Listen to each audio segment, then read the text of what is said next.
Good evening, ladies and gentlemen. Welcome, council, members of the public who might be watching us online. This evening is one of those evenings when we have paired Yanni, I'm not hearing. Councillor Windsor is not hearing. It's hard for me to say to him that we'll correct that because he can't hear me. But we'll work on it. And in the meantime, I'll just finish my introduction. It's one of those evenings when we have both a public hearing, actually two public hearings, that precede the council. So this is, the first session is the public hearing. It's not a technical meeting of council. And the councillors that you see around the table are the people who will hear representations regarding the public hearing and have an opportunity to ask questions of clarification of the presenters, and the staff person will present. The council will have opportunities to ask questions of clarification. That will be followed by a call for any public comments. Anyone who wishes to comment. I'm sorry, sir. Peter, you had any trouble hearing? Or can Yanni hear me? Okay, I'll speak. I'll get everybody to speak closer to the mic, except for our counselor who's online, who's not able to hear us at all. I see Peter talking, but I hear no voices. Can you hear me, Councillor Windsor? Okay. We tested this before the meeting, it was working, so I'll try to figure out what it is. Well, if he's going to be speaking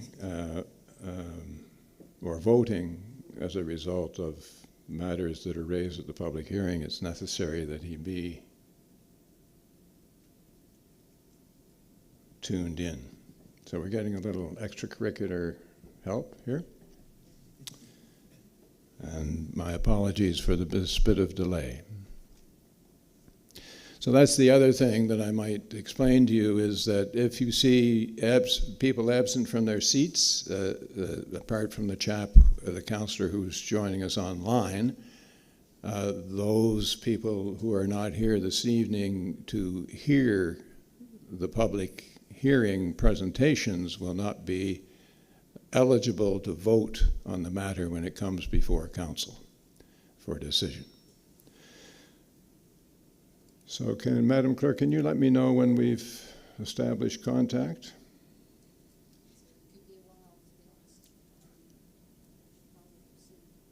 Well, okay, we're going to have to proceed while we work on the technology, and if you would let me know when he joins us, that would be helpful. So I'll call the public hearing to order. And the first matter for consideration this evening is the application to rezone properties at 5783 and 5811 Highway 1 in Cambridge. And the presentation from staff will be made this evening by Ms. Katie Ullman. And Ms. Ullman, you're going to present from there. I'll get your light on now when you're ready. Thank you, Mr. Mayor. So this application is to rezone the properties from residential 1 and 2 unit, the R2 zone, to the residential multi-unit R4 zone.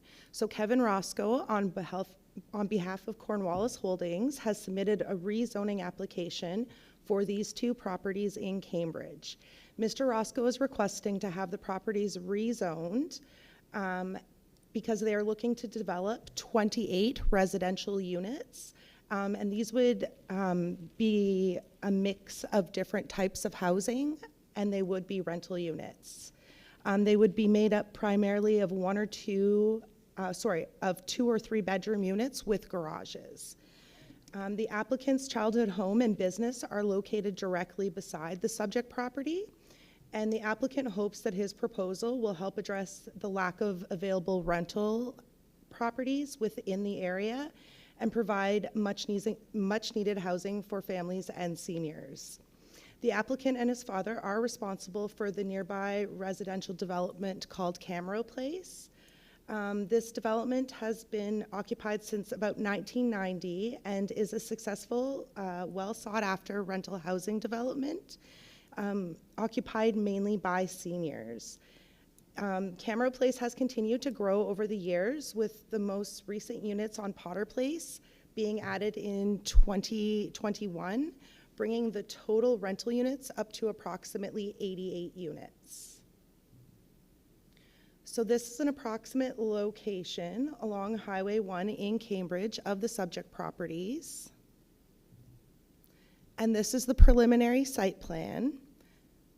Staff recognizes that this application will provide higher density housing. The subject property is located along a main transportation corridor and within the Cambridge Growth Center, an area specifically identified for a diversity of residential uses. The preliminary plan of the proposed development was designed with this watercourse in mind. So he made sure he kept to the municipal setbacks. The subject property has approximately 140 feet of frontage along Highway 1, and most of the area is a mix of vegetated and cleared land. The subject properties are relatively flat, and there are some low-lying areas, and the property slopes downward, moving north from Highway 1. The positioning of the proposed buildings, as I said, was influenced by the small watercourse going through the property. So this is the location of the subject properties. It is within the Cambridge Growth Center along the Highway 1 transportation corridor.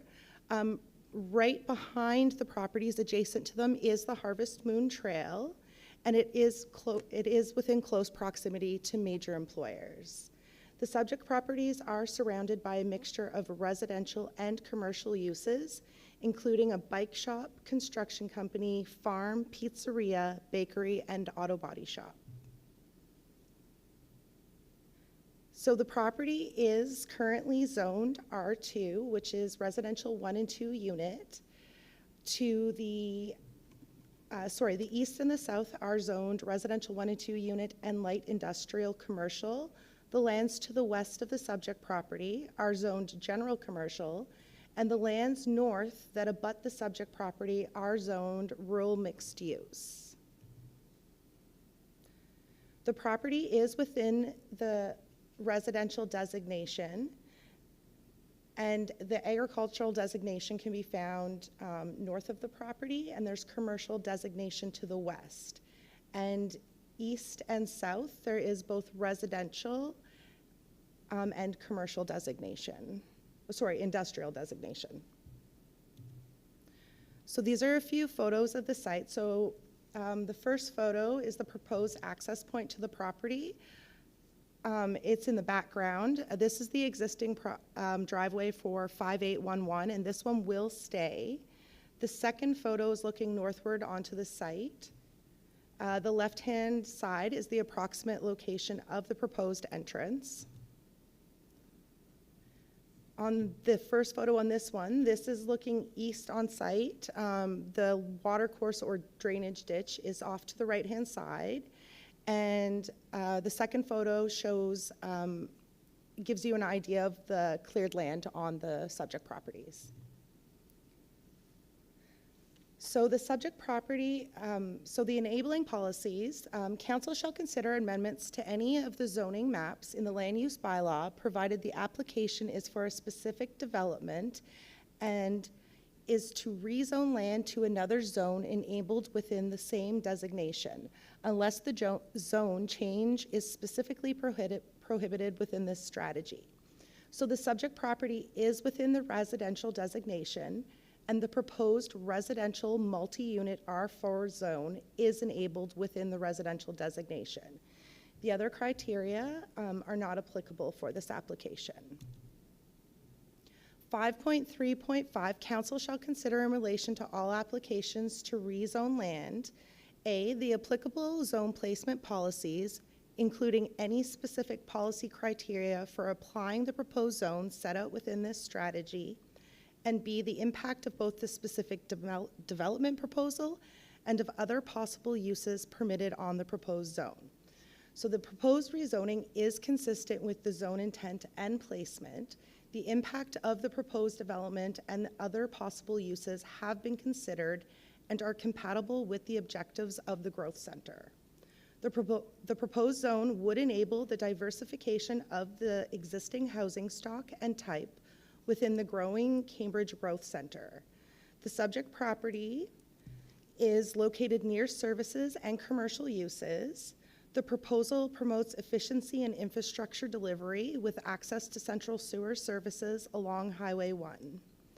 The location of the subject property along the main transportation corridor and with the Harvest Moon Trail enables the access to the public for active transportation. For the Statement of Regional Interest for Settlement, to ensure an effective, efficient, and focused pattern of development that will support planned residential growth in response to the needs of the public. This proposal is in keeping with the intent of the Regional Statement of Interest regarding settlement, as the proposal offers a planned residential development with a mixture of rental typologies in response to the growing need of the community.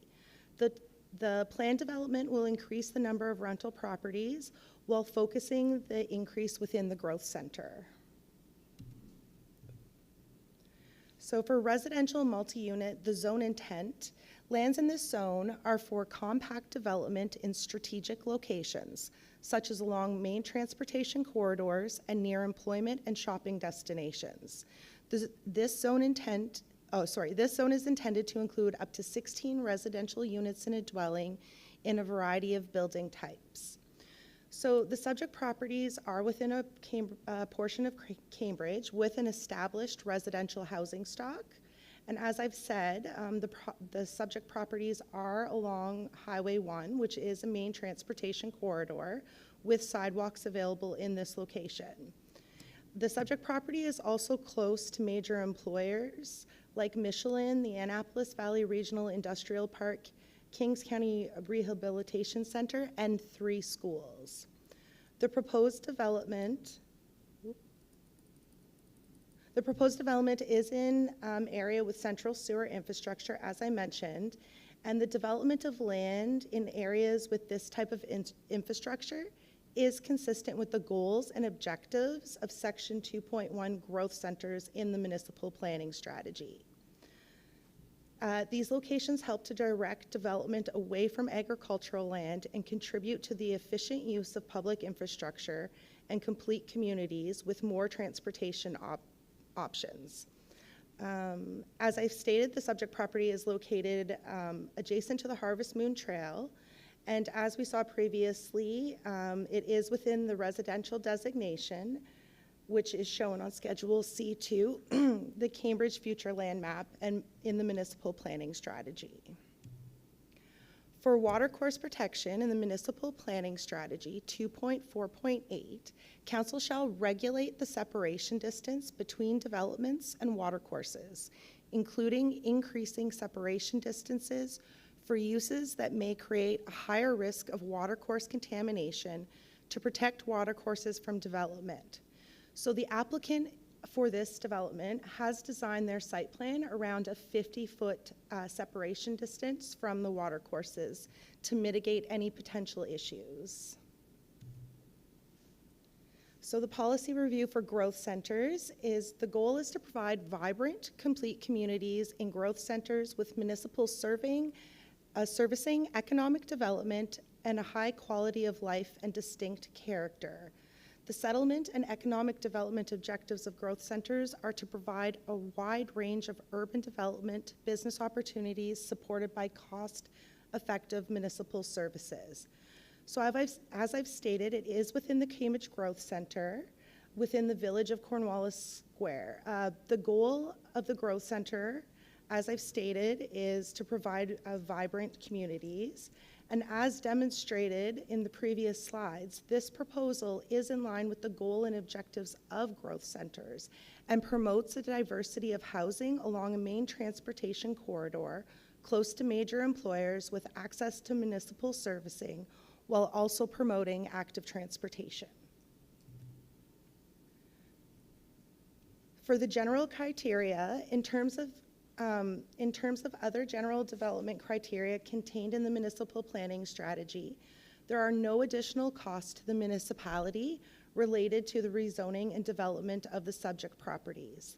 There are no concerns regarding well fields, road networks, or traffic generation.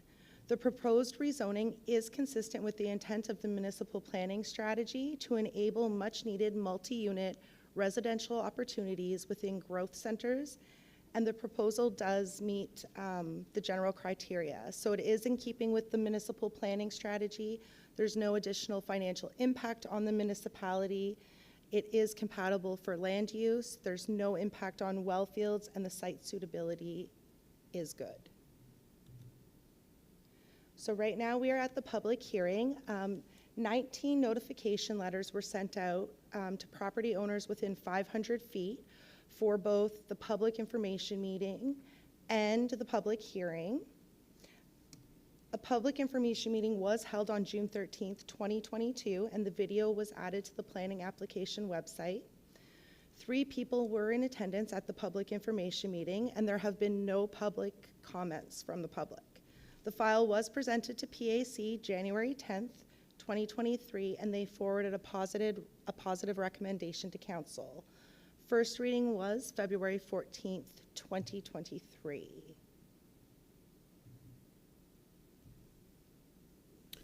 Thanks, Ms. Ullman.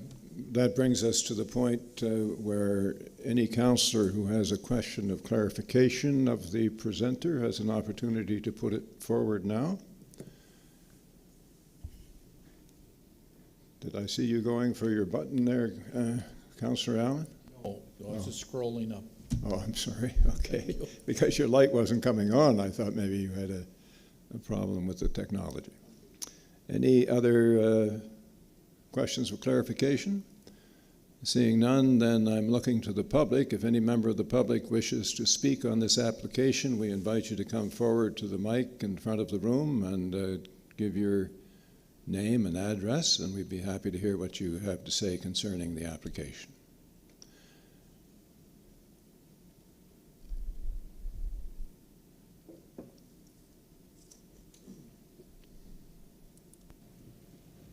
Hi, Richard Chapman, 5791 Highway 1. I'm the little white dot amongst the development. Okay. So I'm very encouraged by what's going on. Hopefully it'll continue, and we need money and housing. Thank you. Thank you, sir. Is there any other member of the public who wishes to comment? No, the applicant has an opportunity, but need not if he chooses not to. He chooses not to. All right, then I'll declare this particular public hearing on this particular item, there's one more to come, as closed. And I thank you for your participation in this, and thank you, Ms. Ullman, and Mr. Fredericks is lurking up behind you there to come forward with the next presentation. So the second matter for public hearing this evening is an application to enter into a development agreement at 85 Middledyke Road in North Kentville, PID 55390694, and Mr. Mark Fredericks of the Planning Department is here to present on that particular item. Mr. Fredericks, when you're ready, sir. If I can get your light on for you. There. Thank you very much, and good evening. This is a planning application for a development agreement in North Kentville. It comes from Calvin Millett, who's the owner of Acadia Roofing. And Acadia Roofing is a local construction company, and they've been operating as a home-based business on the subject property here. And the development agreement is required to legalize that use, both a slight expansion or in terms of size and the type of use as well. So yeah, Acadia Roofing, long-standing building and construction contractor. Have been based out of this home-based business here at 85 Middledyke Road. The location includes a primary dwelling and home-based business out of a garage in the back. And it's located at the edge of the growth center of North Kentville, which makes it somewhat unique. Certainly, a home-based business like this can include some office space, and it also has some storage of equipment, including outdoor storage of sort of dump trailers and ladder lifts and scaffolding and so on. So this type of use is considered a building and construction contractor use under the land use bylaw, which is normally only permitted in the rural areas because it's a level 3 home-based business, because it can come along with some outdoor storage, and sometimes that can lead to conflicts within growth centers. But because this property is really large and well buffered, staff are comfortable with this proposal. So council does support home-based businesses through the planning strategy and land use bylaw. There are many abilities to operate a home-based business in all residential zones wherever there's a residential use permitted. Home-based businesses are allowed in some extent. Some of those uses are varied though, and certainly roofing companies are an interesting example where the roofing itself doesn't occur on site. It's mostly just storage and office space. So the policies that kind of regulate this stuff, we look at that the use is accessory to the dwelling and that the owner live in the dwelling on the property. Some of the other requirements address number of employees and the size, and also location. So places on collector roads, which is what we're looking at here, on Middle Dyke Road is a collector road. Those types of locations can accommodate more intense home-based businesses. So we're located within the growth center of North Kentville, and this map highlights, I think, quite well what we're dealing with. It's a very large property outlined in red here. And it's accessed from Middle Dyke Road, which is the boundary of the growth center. So everything on the other side of Middle Dyke Road is outside of the growth center and zoned agricultural. But you can see it's a very large property and it's very well buffered. It's mostly wooded. It's over 9 acres in size. The primary dwelling is located here, and an accessory garage where the operation occurs here. And again, you can see some of that outdoor storage back here. And again, outdoor storage is certainly a requirement when you're a roofing company. There's a lot of equipment that goes along with that type of use. So it's a sort of a semi-rural property, I think we can recognize, as it fronts on the boundary. It's more rural than urban in that way, in its size and characteristic in terms of buffering and separation from neighbors. And again, it's over 9 acres in size. It's accessed from Middle Dyke Road, which is a collector road, and it has 2 driveways. Those driveways are shown here. This southern driveway is the primary access to the dwelling, and this north driveway is the primary access to the garage and where the trucks and trailers are coming in and out. And you can see both of those are quite well buffered. This is from Middle Dyke Road, these photographs, and you can barely see the home, and you can certainly barely see any activity related to the home-based business. So it's very well buffered and very well separated. In terms of zoning, though, it's quite a unique situation. This is, while it's certainly a semi-rural kind of property in its characteristics, it's zoned for fairly high-density residential development. It's zoned mostly R3 and R4. Along with a variety of development in this area. This is certainly a mixed area in North Kentville. There's a lot of single unit, 2-unit, and multi-unit buildings in this area. And council does allow for home-based businesses that are either expanded or uses that are not generally considered to be home-based businesses through this policy here, MPS policy 2.5.7. And in doing this type of development agreement, we look to see that the use is not unduly impacting the neighborhood, through fumes or noise or traffic volumes, parking and other potential hazards. Also looks to ensure that the scope and scale and design is compatible with the surrounding residential uses, and that it meets the general development criteria, which we'll look at on the next slide. And certainly this is pretty well achieved by both buffering and certainly the nature of the structures on the site. They're primarily a garage, which you may find on any property, and storage sheds that are similar and consistent with the architectural style of the residential neighborhoods. The general criteria are reviewed in more detail in the planning report, but essentially these look at whether the issue has any financial impact on the municipality, feasibility of services, and in this case, we're dealing with on-site services. Sewer and water are not available in this location, at least on Middle Dike Road. The potential for land use conflict is minimized through the development agreement because we've achieved a fairly deep and wide wooded setbacks that help minimize any potential conflict. There are no well fields of concern here, and it's certainly a suitable site. It's been used for this purpose for many years, and we're seeking kind of a legalization, but also achieving some protection for the neighborhood through the use of the setback and buffering requirements that are within the development agreement. This is an aspect of the site plan that shows the dwelling and the garage and some of the cleared parking area. So again, this is that northern driveway where the trucks and trailers may enter, and this is the primary access for the dwelling. So the development agreement that we wrote regulates the home-based business. It essentially enables Acadia Roofing, or a home-based building and construction contractor, to locate here.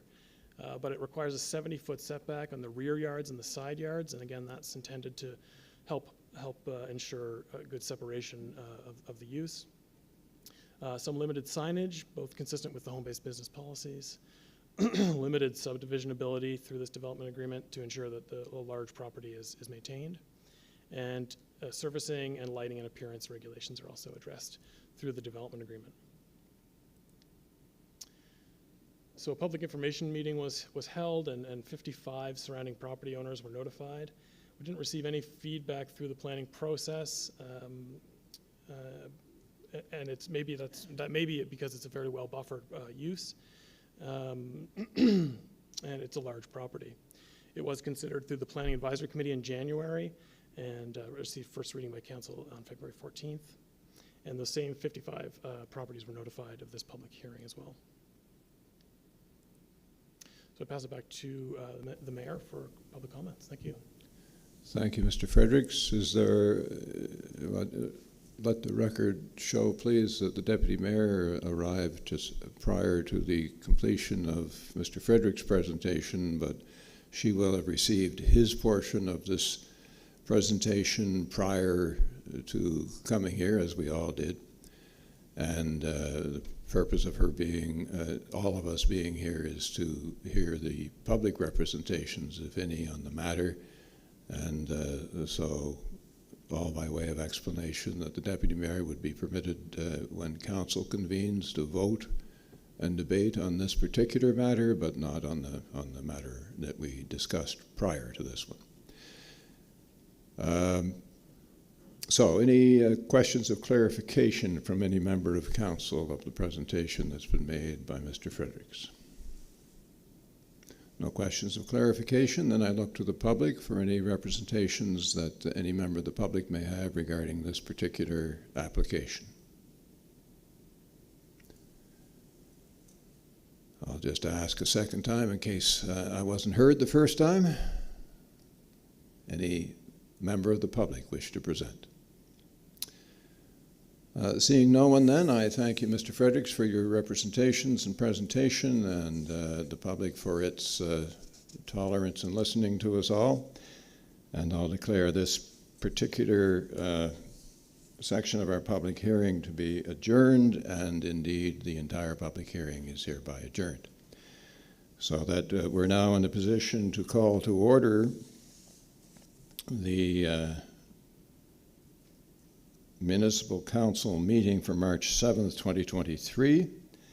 The time is now 6:30 p.m. and we'll begin our meeting with roll call of council, please.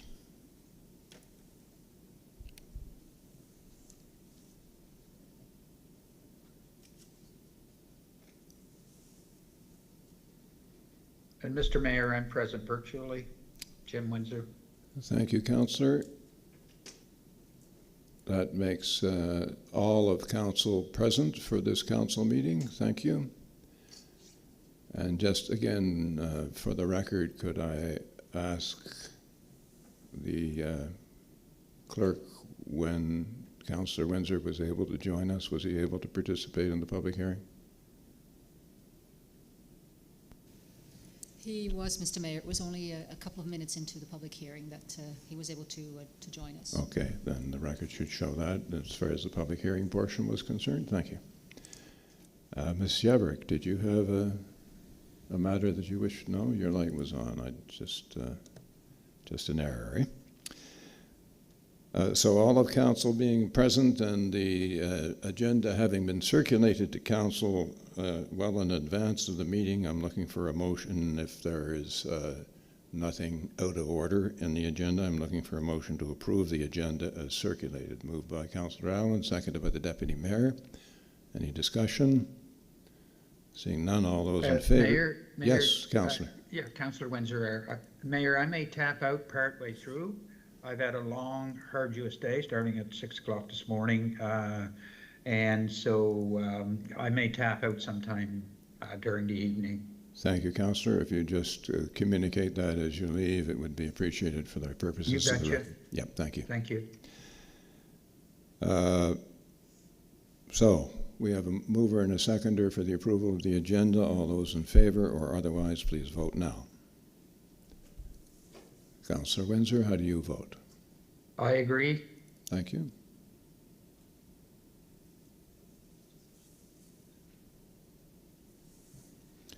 Then that agenda is unanimously approved, and that brings us to item 3. Now, item 3 is the issue of disclosure of conflict of interest issues. Occasionally, whether we have a relative or an individual on council who might have a personal interest in financial interest, even obliquely, with regard to any item that has now appears on our agenda once it has been approved, this is the appropriate time for that individual to declare their conflict of interest on whichever item it is on the agenda that they feel they have a conflict concerning.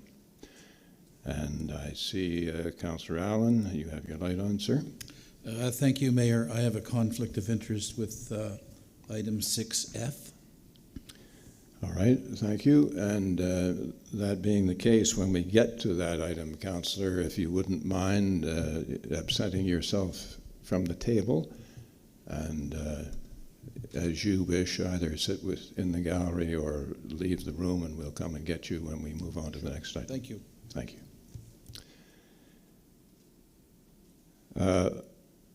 No other conflicts to declare? No? Item 4, looking for approval of the minutes as circulated for February 14th, 2023. Mover the motion, Councillor Granger, seconded by Councillor Meisner. Any discussion on the motion? Seeing none, all those in favor or otherwise, please vote now. And I'd ask you to consider while we wait for those results as to whether you feel there is any business arising from the minutes which you wish to raise that's not already on our agenda. I agree the motion. I agree the motion made, Mayor. Thank you, Councillor. And Councillor Allen, you agree as well? Thank you. So the vote is unanimously in favor of approving the minutes of February 14th. Is there business arising? No business arising. Item 6, then, the Planning Advisory Committee recommendations of February 14th, 2023, and I'll turn this over to the Chair of Planning Advisory Committee, Councillor Armstrong, to present those items, if she would. Thank you. 6A, that Municipal Council gives second reading to the application to rezone the properties located at 5783 and 5811 Highway 1, PID 553-79507, and PID 55158-273 Cambridge, from the residential 1 and 2 unit R2 zone to the residential mixed unit R4 zone, as described in Appendix A of the report dated January 10, 2023. Thank you. Someone like to move the motion? Moved by Councillor Hurdle, seconded by Councillor Granger. Any debate on the motion? This is the matter concerning which we had a public hearing a little while ago, and the issue brought no comment from the public, but this is the opportunity, if any councillor feels strongly on this particular motion, to debate it. No debate? All right, I'll call the question. All those in favor or otherwise of the motion, please vote now. Councillor And I Windsor? vote in favor, Mayor. Thank you.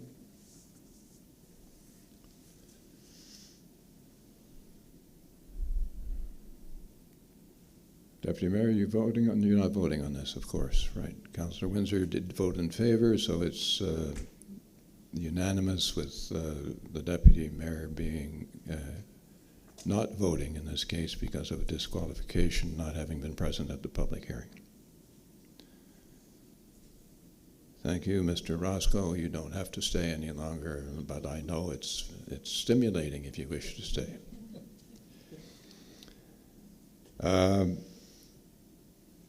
Moving on then, Councillor Armstrong, please.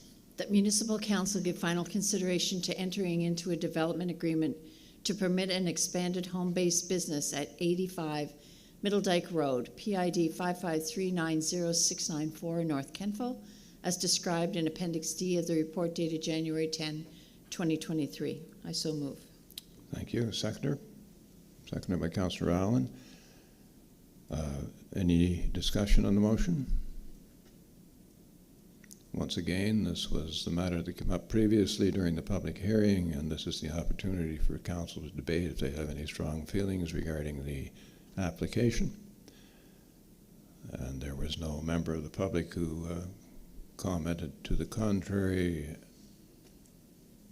I see no lights, so I'll call the question. All those in favor or otherwise of the motion, please vote now. Councillor Windsor? I agree to the motion. Thank you. Thank you.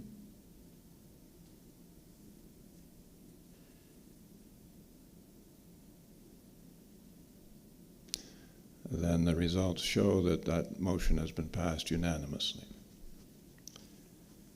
Moving on then to item C.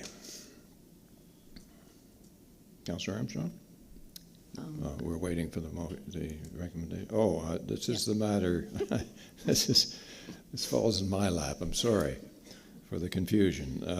This has to do with a motion that was tabled at a previous meeting of the council, and indeed there was an amendment to that motion that was also tabled, and it's to be brought forward today because it was tabled with respect to having our planning staff reach out to the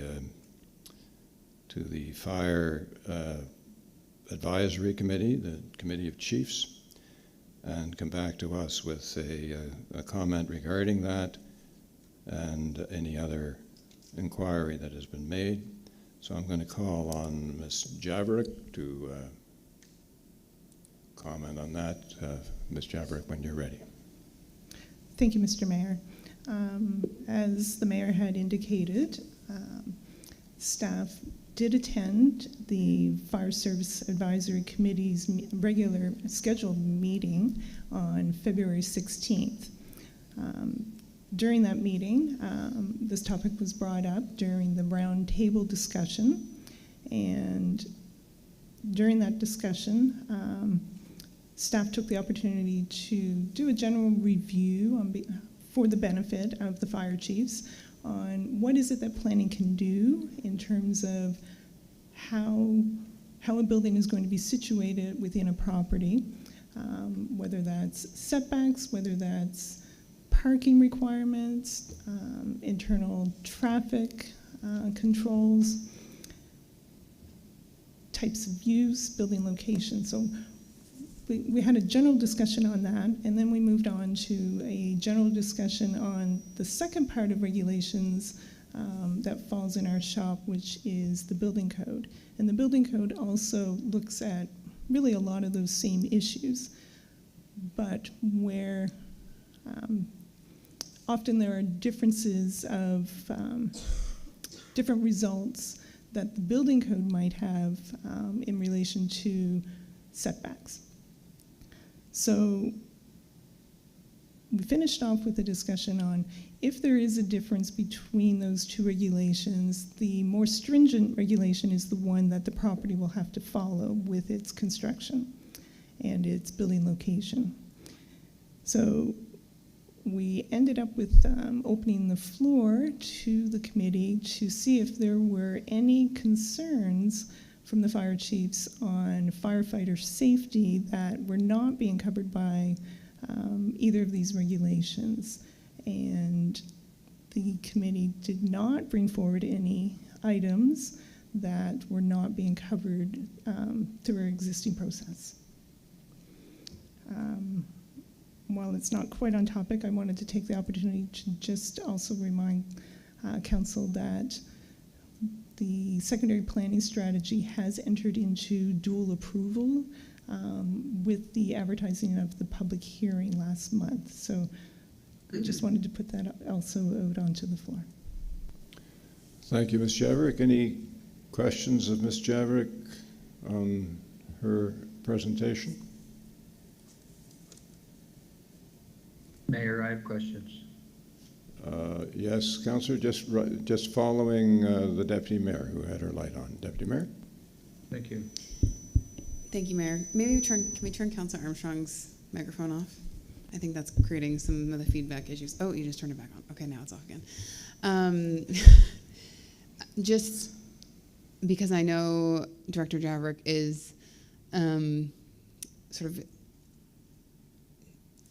explaining a complicated concept to the group, just wanting to make sure I'm grasping everything. So you're essentially saying the issue of the setbacks and other things related to planning were brought to the Fire Service Advisory Committee, and there were no issues raised at the Fire Service Advisory Committee about the secondary plan setbacks? Specifically about the setbacks, no. A general discussion did occur that obviously everyone would agree that greater distance to fight fires is always the ideal, but realistically a lot of factors come into how they're going to fight that fire, and it would not just be building placement as determined by us. It would be topography, it would be wind conditions, it would be many factors that would enter into keeping their firefighters safe. Thank you very much. Thank you. Any other questions of clarification? Councillor Windsor? Thank you. Yes, I do have questions of clarification.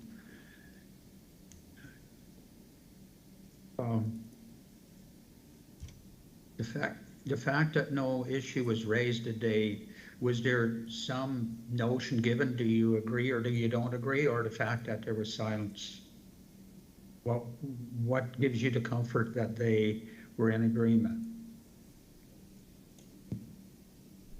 Because I understood there was not objections, and I understood from a fire chief, that we felt Councillor Redmond was right. So was there something to distinguish between some verbal discussion about bylaws versus is there a real risk here? And Councillor Redmond is one of the most seasoned fire chiefs. Just questions of clarification, Councillor, for now. We can debate later. I'm just trying to understand how it was established that the fire, what we're saying, what we're concluding here is the fire chiefs, the Fire Services Advisory Committee are in agreement. And reports that I've had is that they didn't see any need to object to what Councillor Redmond was saying. So I'm just trying to understand, what event in the meeting discerned, whereby it was discerned that silence in the room, agreed with the situation as proposed versus agreement with what Fire Chief James Redmond was presenting. And I understand he had some comments to make in the meeting. I was not at the meeting, so what I hear is secondhand. So I don't know who represented council at the meeting, but That was my understanding. Thank you, Councillor. So Ms. Javerick, who was present at the meeting, will respond. Thank you, Mr. Mayor. Yes, we had 3 councillors representing council at the meeting, as well as 9 fire departments. No, I guess there was probably 11 fire departments represented. We did receive 1 written submission.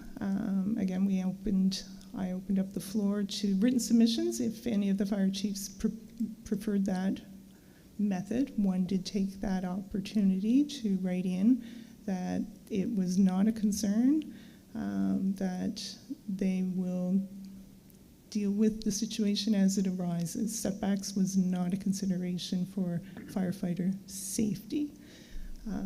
Again, it wasn't that we did not put it to a vote, it was a roundtable discussion. Okay, thank you. And did the fire chief say that if there was a fire, and before he could position and fight it, if he's outside of the line, that he would have to get Nova Scotia Power to shut off the power, and that might take up to an hour? Was that statement made? Well, I can say that issue in the piece of correspondence from one of the chiefs that was just referred to by Ms. Javerick, that individual said that virtually never happens with a fire, that it usually would take Nova Scotia Power an hour to show up for any fire in any location if that kind of request was made, and that fire departments nor property owners nor residents can afford to wait that period of time. They simply fight the fire. Yeah, some things going through my mind about who may have sent a letter like that, but if you're going to put your credibility there or your support behind it. No, I'm just telling you what the letter from the chief said. Yeah, there was a lot of chiefs there. Well, So, I like you, wasn't present at the meeting, but we're not here to debate that right now, Councillor. There will be an opportunity for debate, but I don't want to release Ms. Javerick until she's answered all the questions that any councillor may have concerning the comments that she just made. So did you have any further questions of clarification?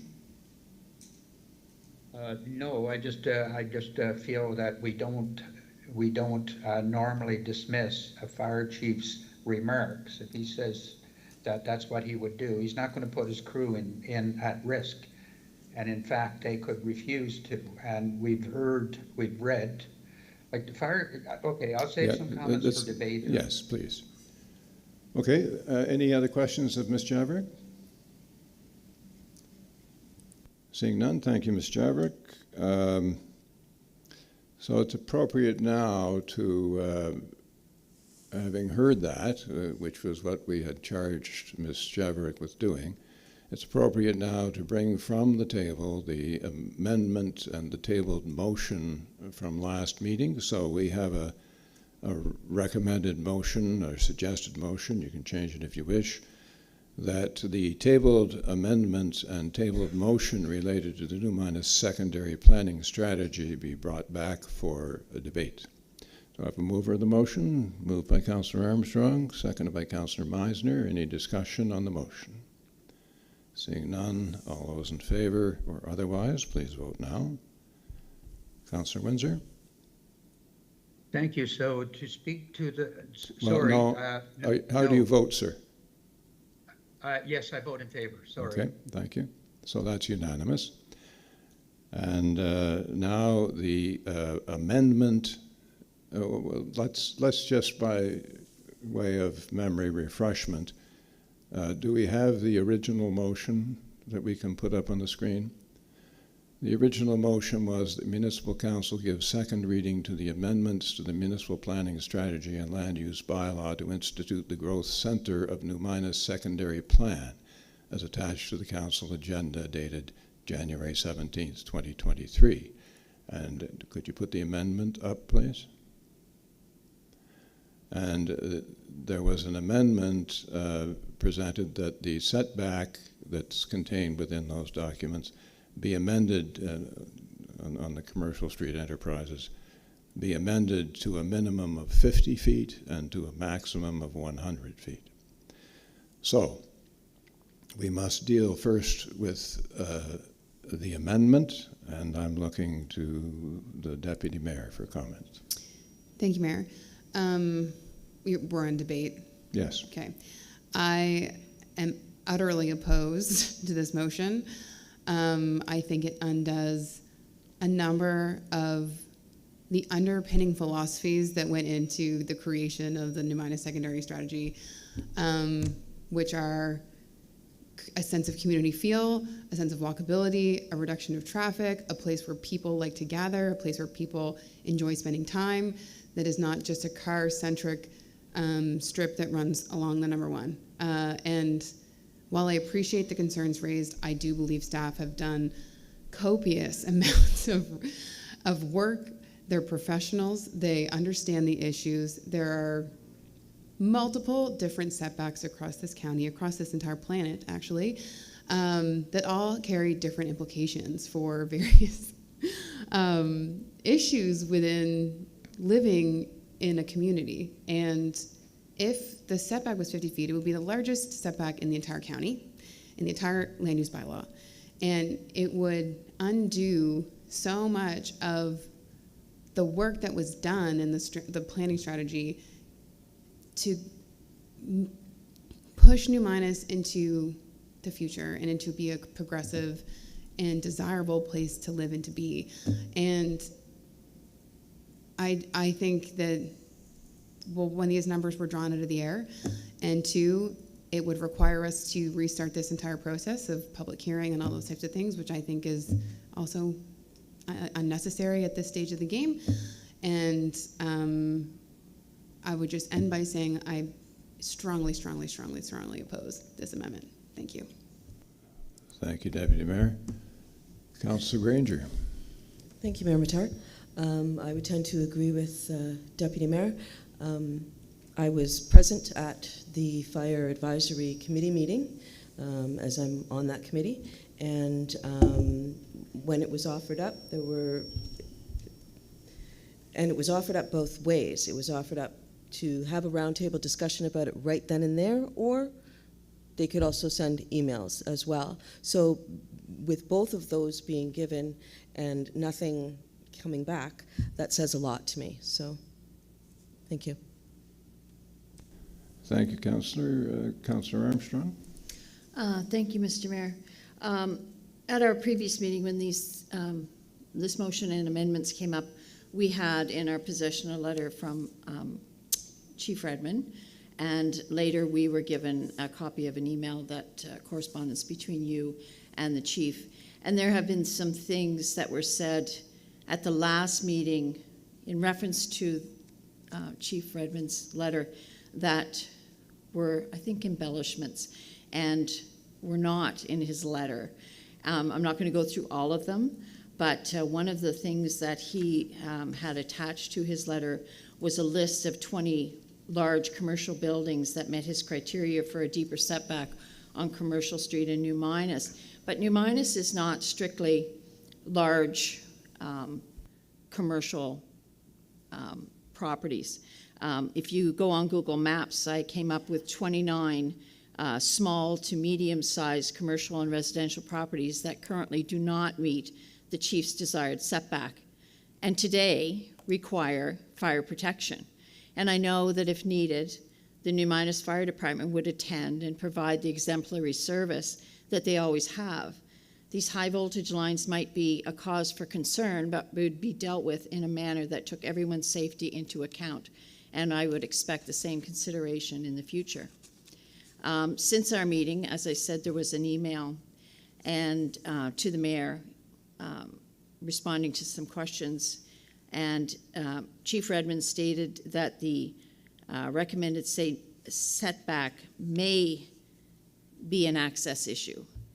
He said it would not be a safety issue for the fire department, as all tactical firefighting would be done with fire safety paramount.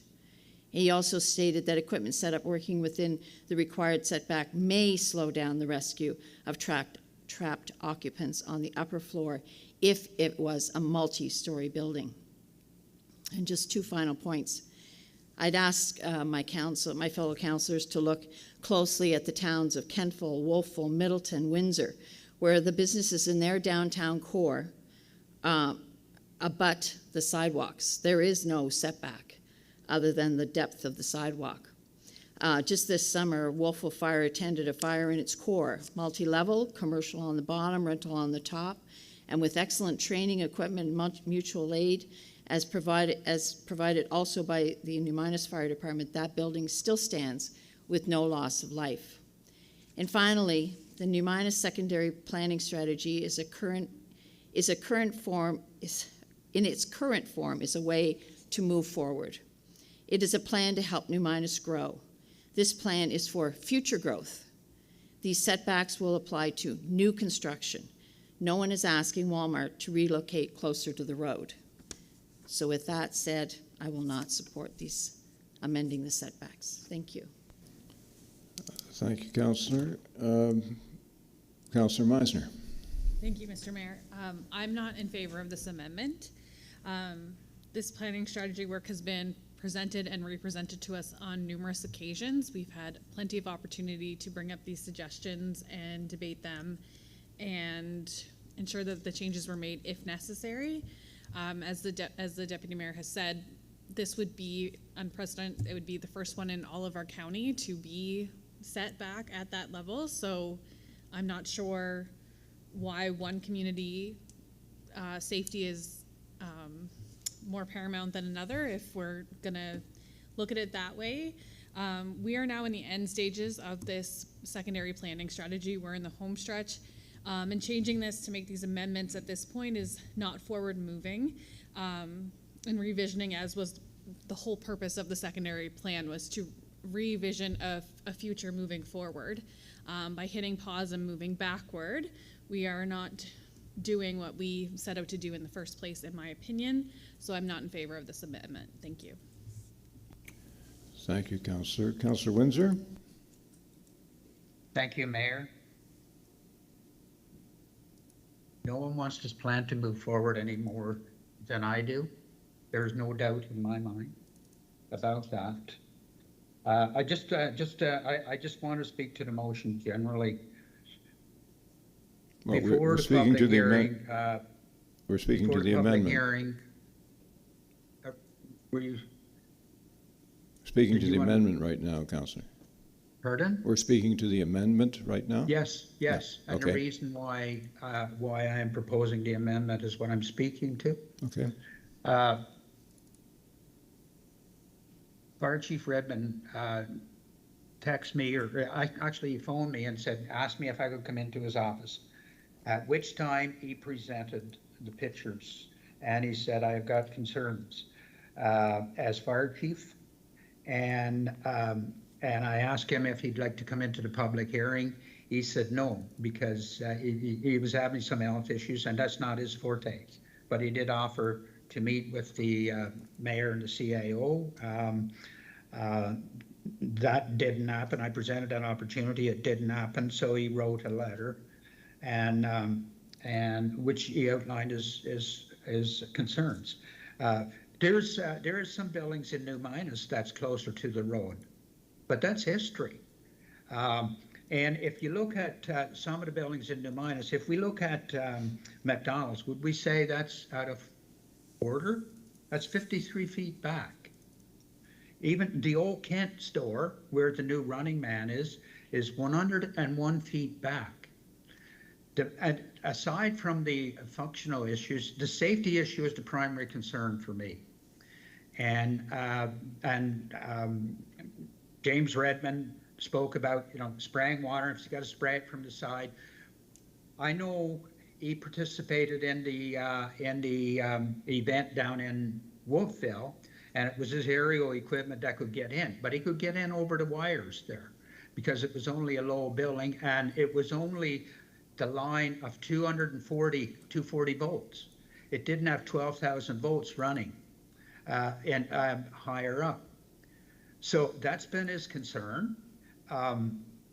He responded in his email that, no, he wouldn't put his firefighters, it's not a safety issue to his firefighters, but he wouldn't put his firefighters, he couldn't. Any man wouldn't put his men in an high-risk situation. And if he's to the back spraying water to the front, and you got 12,000 volts, water conducts electricity. I think we all know that. So that was his concerns. And so he said, I need to be inside the lines to be able to fight the fire. Even if he had to call and get the power shut down, what's the downstream implications of that? What he's proposing here, if we took 100 feet, which is the old Kent store, we took 50 feet, which is McDonald's. Nobody wants to be 3 feet back. That's not the idea. But the other talk with some of the committees and commissioners is we were thinking about, beautifying it, being able to have a restaurant that could have an outdoor sitting area in the summer. Make it walkable, and be able to plant some trees that would fit with the wires overhead, but be able to plant some trees. That was their vision. Nothing that I'm suggesting here in this amendment conflicts with the principles established in the municipal planning strategy. Nothing. And so it's about the safety is the major concern, but functionally, how could you conceivably in 20 feet put in traffic lanes and parking spaces in the front of a building? It's not possible. And so for him and to set up then inside, he's got to consider the collapse distance of buildings too. And so, he's going to be on the street. So we're setting up a situation, and we're using that word may. We're taking full latitude. He used the word may. We should give paramountcy to safety for the public. And he does say we may delay the rescue of somebody in a building. Why would we want to do that? When 30 feet would make the difference. He can set up. In his pictures, which you guys didn't see, he set up in front of Cleves. He was set up in front of the Swiss Chalet, another position. And he couldn't do that with a 20-foot setback. And we're going to be allowing for some probably bigger structures than some of those small ones that's currently to the front. And we've heard, like the towns, if they were starting over, they would not do, and we don't have to look back over our shoulder to see how to do it. We need to look to the future. They would not have buildings to the front and have the parking issues that they have in Kentville and in Wolfville, where they tried to do circular traffic and they're stuck in time. So there's nothing wrong with this amendment. It does not conflict with the new Minas secondary planning strategy principles. It just allows for a safe and a functional operation to happen. 50 feet is not, when you look at McDonald's, 53 feet. Is that going to ruin the village? Kent, 101 feet. It's like they're almost to the street. So anyway, I've heard the people. I wish I wasn't here. I wish I didn't have to say those things, because they've been repeated throughout the process, time and time again. And one of the councillors talked about all the time we've had to talk about those matters. They have been from day one. So that is why I felt I had to do my best here tonight to represent this district, this situation to my councillors. And I still hope that some of you will give it a second sober thought and vote in the interest of the interest of the safety. And I am puzzled as to why the letter, if a letter came in, it wasn't shared.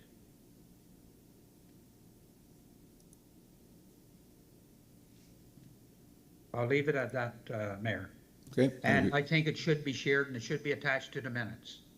thank you, We're Councillor. referring to it, we're putting credence in it. If we're doing that, certainly lay it on the table for us and for the public. Okay, thank you, Councillor.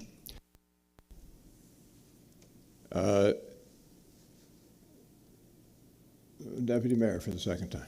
Thank you. Yeah, I was on the fence about commenting a second time, but, and at risk of belaboring the point, I did just want to say the most vibrant, busy, people-centered places in our community are in downtowns. And those are the places that are economically healthy, that people go, that people enjoy being, and that people feel safe and surrounded by other people where they can walk and eat on patio dining is exactly where those places that their buildings are on the road, and there are no setbacks. Those are the places that we should be creating more of. And in our MPS, we talk about complete communities and about creating an atmosphere of civic engagement and discourse, and that is what we're getting.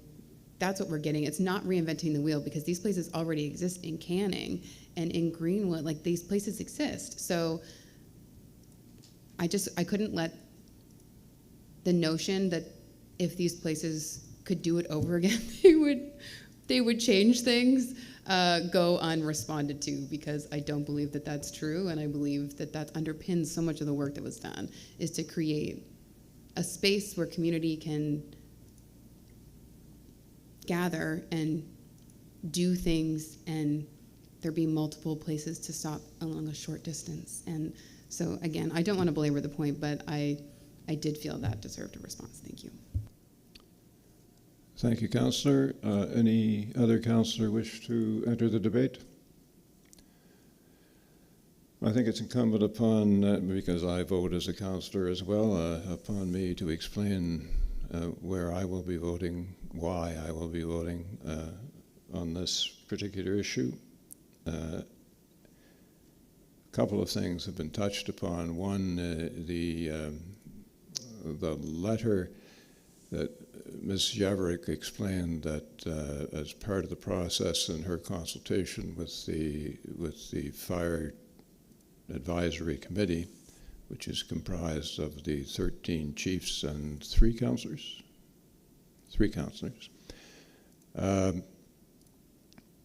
that one of the options that she presented was to be able to, for any of them that didn't comment on it at the time of their meeting, to be able to send in correspondence.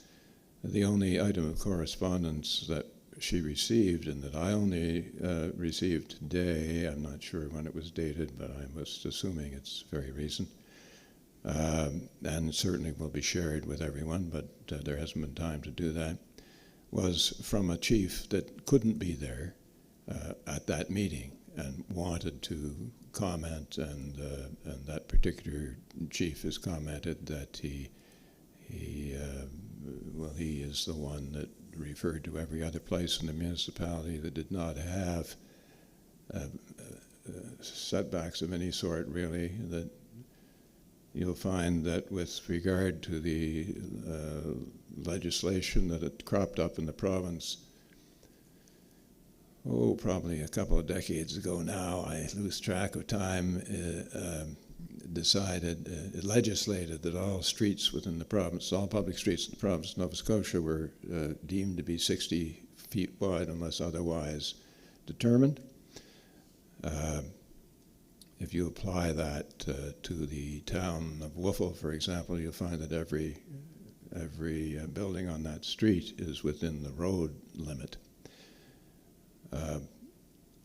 But my primary concern when Councillor Windsor, as it was appropriate and as was his right to do, made this proposed amendment to the main motion, my primary concern was to get clarification on the issue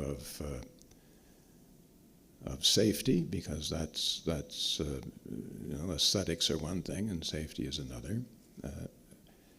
You don't sacrifice safety for anything, really. So I specifically reached out to Chief Redmond, whom is being quoted by Councillor Windsor, and I asked him for to apply his mind specifically to whether or not the lives of either, or safety of either the firefighters or the public were at risk, depending upon which kind of setback we landed on here. And I took his response to say, no, they're not. And the letter that's been referred to but hasn't yet been circulated came from a fire chief in the Greenwich area that was off fighting a fire the evening that they were meeting, and the opinions that he expressed were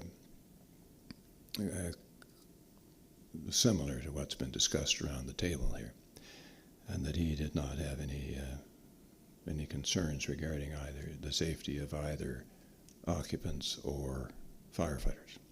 So for that reason,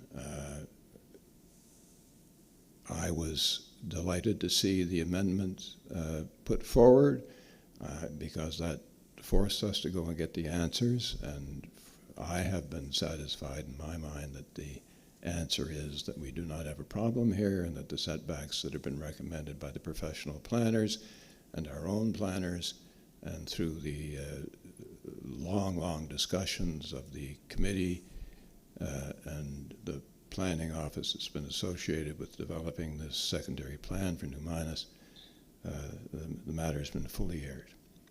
So I will be voting against the amendment, and now, if there is not any further comment from councillors, I'll be calling the question.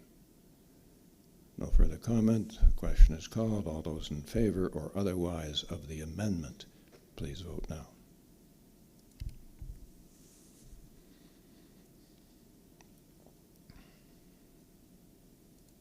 Councillor Windsor, how do you vote? I vote in favor of the amendment. Thank you. The results of the vote are that the amendment is defeated. Which brings us to the main motion. If we could have that put on the screen, please. The main motion was, and that we've now brought back to this table, that Municipal Council give second reading to the amendments, the Municipal Planning Strategy and Land Use Bylaw to institute the Growth Center of New Minas Secondary Plan as attached to the Council agenda that was dated January 17th, 2023. So that motion is now on the table for debate. Does anyone wish to enter debate on this motion? I see no lights, so I will call the question. All those in favor or otherwise of this motion, please vote now. Mayor, I vote in favor. Thank you.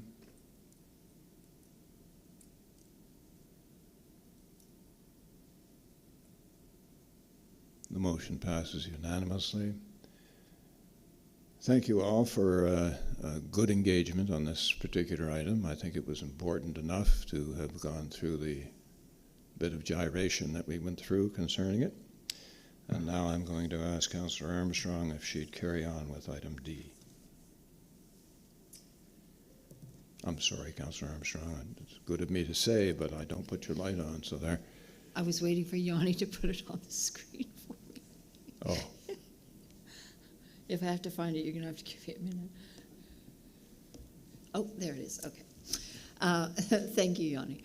That council give first reading to and hold a public hearing, read proposed amendments to the municipal planning strategy and the land use bylaw to include PIDs 555-12149, 555-07297, 555-07313, 55308, 928 and 555-07305 in the Growth Center of Greenwood boundary, redesignate the lands as residential on the future land use map, and rezone to the Comprehensive Neighborhood Development R5 zone on the zoning map, and to rezone PIDs 55490163, 55490171, 554-89330, and 555-12131 to the Comprehensive Neighborhood Development R5 zone on the zoning map, which will permit comprehensive residential development as described in Appendix B through G of the report dated October 11, 2022. I so move. Thank you. Do I have a seconder? Seconded by Councillor Allen. Discussion on the motion. Deputy Mayor Lutz. Thank you. Just one moment. I think the clerk may have an issue of... Thank you, Mr. Mayor. If I'm correct, I believe that Ian Watson is presenting on this matter. At least we received a presentation, so I'm not sure if that's... Good catch, Madam Clerk. Thank you. Mr. Watson, as soon as I find where you are, there. When you're ready, sir.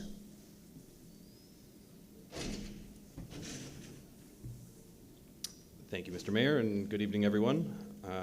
Yes, so to the motion that was just spoken of, this is proposed amendments for the Growth Center of Greenwood boundary. I'm Ian Watson. So the sites, the many PIDs that were described, encompass these properties in yellow and purple, yellow being the primary subject site and purple being the secondary subject site. The primary subject site... I'm sorry. I appreciate it, but I can't see the purple. Maybe if I looked up there, I would see it. Or maybe gray, blue, purple? Is it within the yellow? Yes, the area within the yellow there. All right, thank you. Yeah. There. Oh, yeah, my mouse does work. There we go. These ones here. So the primary subject site is known as Clements Park, and it is located in the southwest corner of Greenwood as shown on that map, and those lands are currently unzoned in the Municipal Planning Strategy and Land Use Bylaw, and the reason for that is that they are federal government lands. They were former housing for CFB 14 Wing Greenwood. However, they are currently vacant, and there are remnants of infrastructure from the time that they were housing. So there is old roadways and presumably sewer and water, though the condition of those is unknown. The secondary subject site, the ones in purple, they include 2 schools as well as a PID that contains a municipal lift station. And those properties are currently zoned institutional. So there's the lift station there on the left. The primary subject site itself is gated off, no trespassing, but that's the entrance into it. And located along the edge of the site is a village sidewalk, and there's one of the schools, Dwight Ross Elementary. So the project history on this one is that in February of last year, Mayor Matart, at the direction of Council, wrote a letter to the Department of National Defense, copied to the province, to request divestiture of these properties, identifying them as a potential place for housing growth in Greenwood. A representative DND responded, confirming that there is a process that needs to be gone through to surplus such lands, and then as part of that, the potential for divestiture, and that the base is currently undergoing an upcoming, or is planned to undergo a master planning process, and as part of that, the future of these lands will be looked at, and one option that can be considered at that time is that surplusing and divestiture. Similarly, the Honourable Minister John Lohr, representing the province, replied to the municipality's letter in April, agreeing that any housing development here would align with national and provincial housing strategies, and stating that he would reach out to colleagues at CMHC to further discussion on the file. So the proposal and why this is, I guess, before you tonight, is that that site is unzoned. So fundamentally, the proposal is to prepare the site for housing development in preparation for any divestiture, so to put municipal planning on those sites. To do so, that would involve amending the growth center of Greenwood boundary, redesignating the lands as residential, and putting them in the comprehensive neighborhood development zone. And it should be noted that none of this would affect, the continuation of the lands. If it is determined that it has a future for federal purposes, they are not beholden to municipal planning, so none of this would affect any such plans. It would really just set a stage for if those properties are divested. So in terms of the growth center boundary, the current boundary is in that lighter pink color up here all around there. And then the proposal would be to amend the growth center boundary to the hard black line there to bring the properties in. And then proposed zoning for the whole site would be that R5 comprehensive neighborhood development.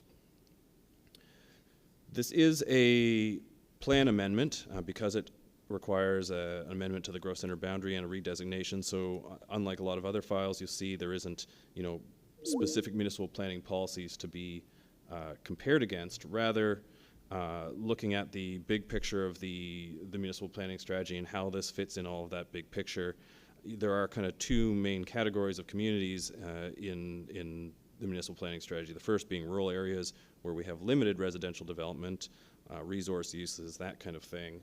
And then, of course, the growth centers. And some of the primary characteristics here, and I've bolded ones that really do apply to this site, are things like central water, sewer and services, central water services, active transportation corridors. As I mentioned, there's a sidewalk right by the site. And then educational facilities, there are 2 within the site. So this, looking at that big picture of the municipal planning strategy, this site really does fit that. Staff believes that the site really does fit that character of a growth center. And there is discussion in the plan about where it's appropriate to place growth center boundaries. In particular, 2 that really apply here is minimizing the spread of urban development into agricultural areas and encouraging cost-effective water, sewer, and transportation networks. As I mentioned, the site does have infrastructure within it, though the conditions are unknown. However, there are municipal sewer and water running by the site, and servicing would presumably be possible.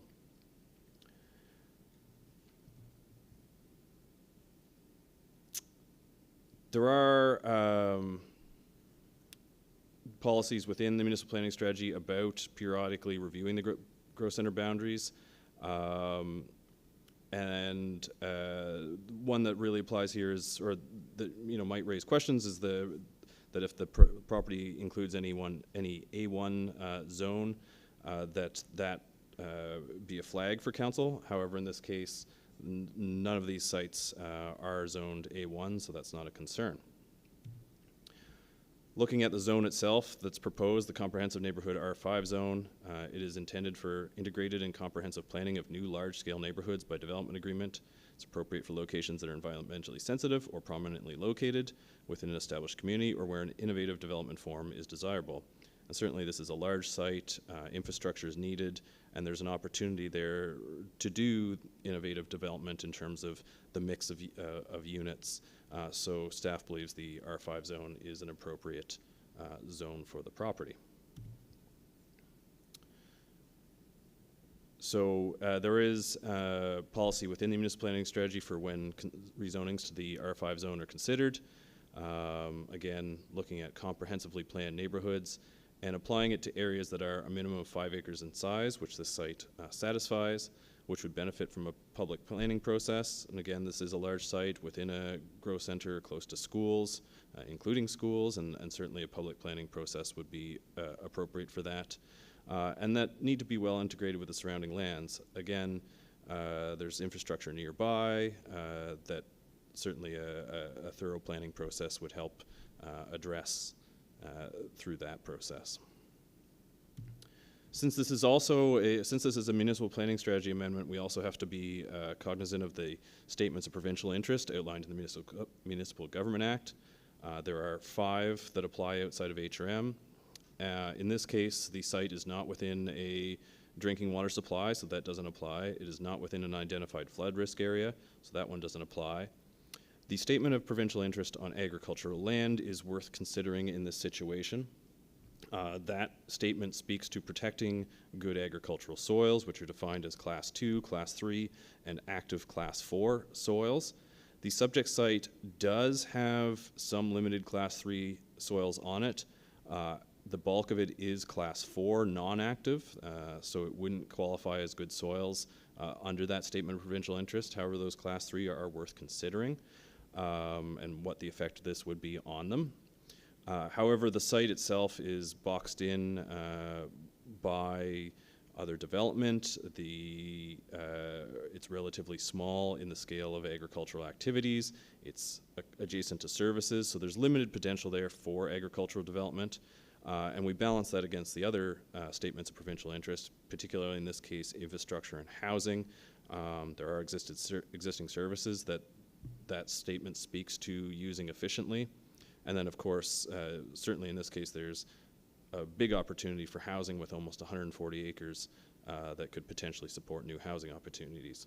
So certainly when balancing these statements, it would be my recommendation to lean towards that this site, in meeting the infrastructure and housing statements, is a justifiable situation for not fully meeting the agricultural statement.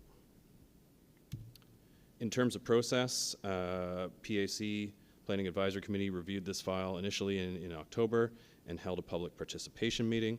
Approximately 3 members of the public attended that meeting, and 1 member spoke from the Village of Greenwood in strong support of the application. PAC met in February to recommend this to you. We are here at first reading.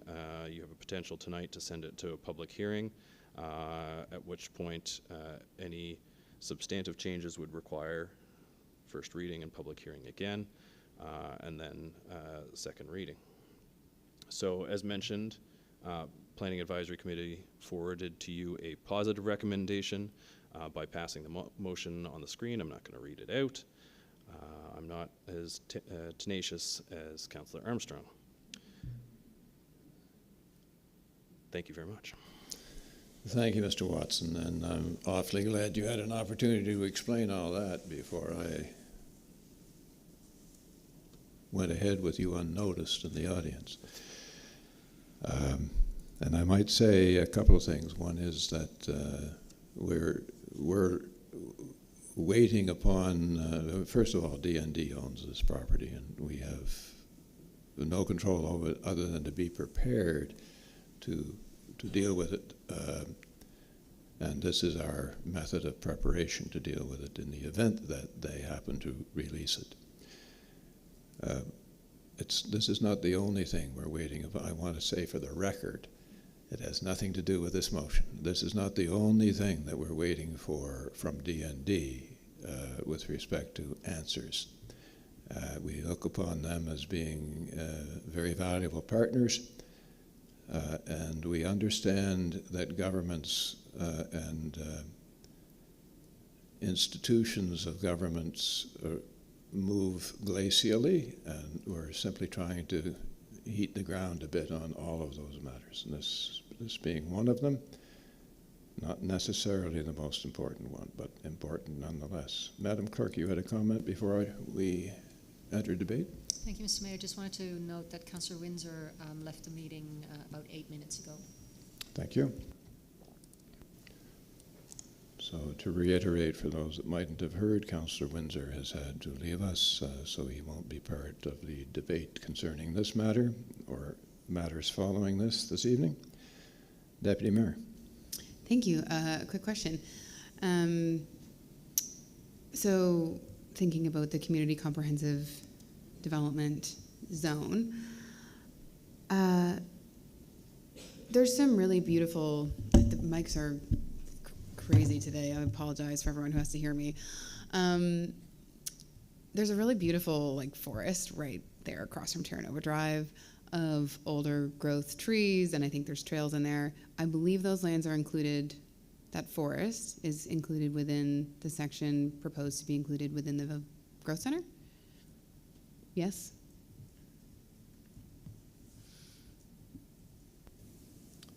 Sorry, I turned the presenter's light off. Go ahead. Through you, Mr. Mayor, to the Deputy Mayor. I'm not super familiar with the trails, but my understanding would be that yes, they would be.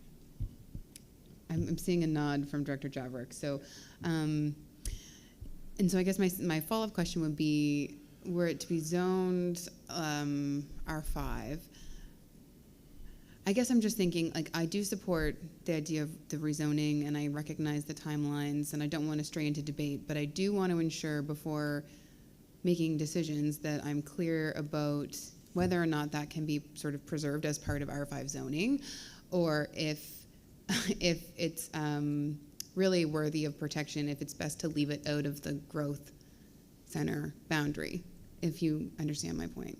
And I've learned, particularly in the last year when discussing planning matters, this is the time to bring these things up, and not right before the public hearing. And so I just want to make sure before I cast a vote on this particular piece that there's the potential, I guess, of protecting at least some of what is a really beautiful forest. I drive by every day when I take my daughter to school in Greenwood, and it's very special and it's very unique, I think, to Kings County with the topography and the forest. So just want to make sure that I'm clear on what our options are in terms of that piece of forest, if it can sort of be protected as part of the R5 zoning.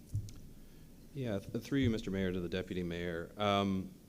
So what I would say to that is that I think that is one of the benefits of the R5 zoning is as the comprehensive neighborhood zone.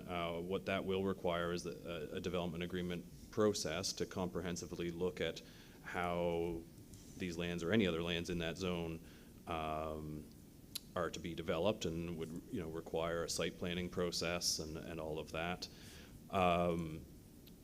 In this case, there aren't specific policies in the municipal planning strategy that speak to protecting those trails or that forest in this location.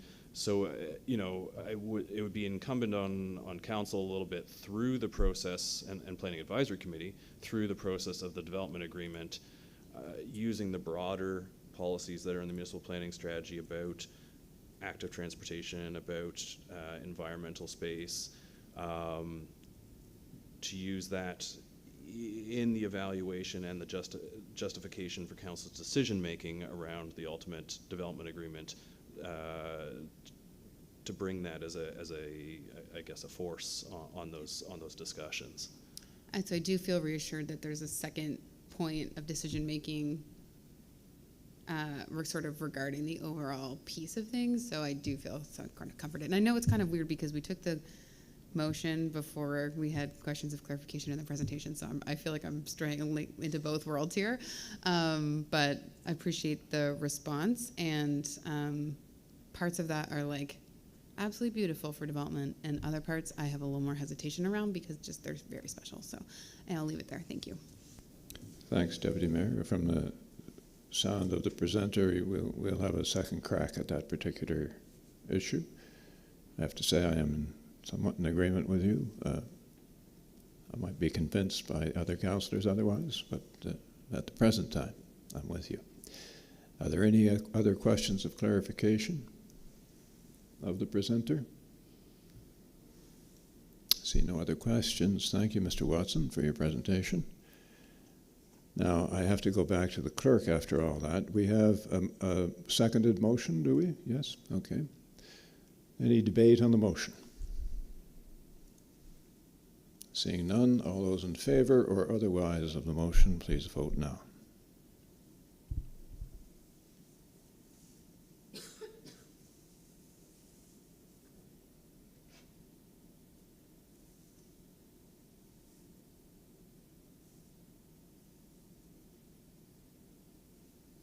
That's unanimously passed. Thank you.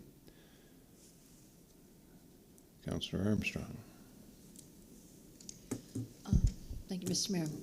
That Municipal Council give first reading to and hold a public hearing regarding the application to rezone a portion of PID 55120059 from the residential 1 and 2 unit R2 zone to the residential mixed density R3 zone as described in Appendix D of the report dated February 14, 2023. I so move. Thank you. Do I have a seconder? Seconded by the Deputy Mayor. Discussion on the motion? Seeing none, all those in favor or otherwise of the motion, please vote now.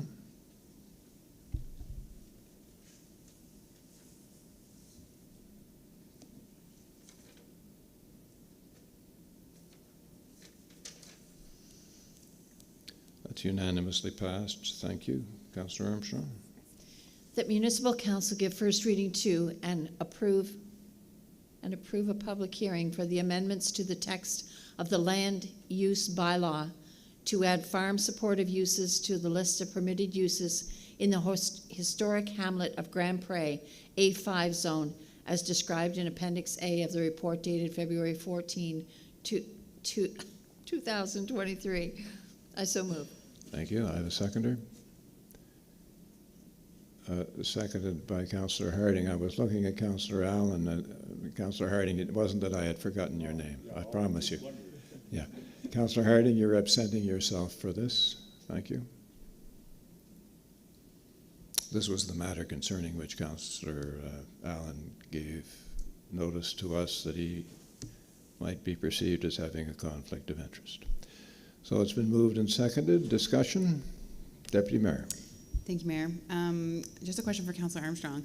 The communication that was received on this that was sent to Council, was that, were the same sentiments shared to PAC before PAC made a discussion regarding the historic character of Grand Pré and the, I guess, the concerns raised by the letter? No. Most of the comments that we had in the public information meeting and PAC were supportive. There was some questions about drainage, but other than that, they were supportive. Thank you very much for your response. Thank you, Deputy Mayor. Any other debate regarding the matter? As you know, we're talking about Grand Pré, and which has two primary tenets: the preservation of the historic hamlet, while at the same time promoting the agricultural use within that historic hamlet. This has appeared because they're in the first round of of considering the agricultural area within the historic hamlet. There was no consideration given to the fact that people would want to build, farmers would want to build additional farming structures or supplementary uses, supportive uses as the term is used here. And that's why it's before us today as a recommendation both from planning staff and from the Planning Advisory Committee to this body. Anything further before I call the question? No? All those in favor, or I'm sorry, I missed your light. Deputy Mayor. Thank you. I'm sorry. Because I have learned valuable lessons last year about when to bring my input forward. I apologize for doing this today. Just curious, a lot of the conversation was around the rezone or the text amendment versus a site-specific development agreement. And I'm just wondering if we can get kind of a further, because planning, and because I'm not on Planning Advisory Committee, sometimes the more in-depth conversation doesn't happen because so many councilors are on Planning Advisory, and so it's a bit repetitive for them. But wondering if we could have a bit of a briefing on the difference and why, and I recognize it's in the package, but I'd like to kind of hear it explained, if that's possible at this point. And if not, that's okay. No, I think this is an important matter, and I think it's appropriate that we look to staff to respond to your question. Ms. Mosher? If you wouldn't mind just repeating the question for me.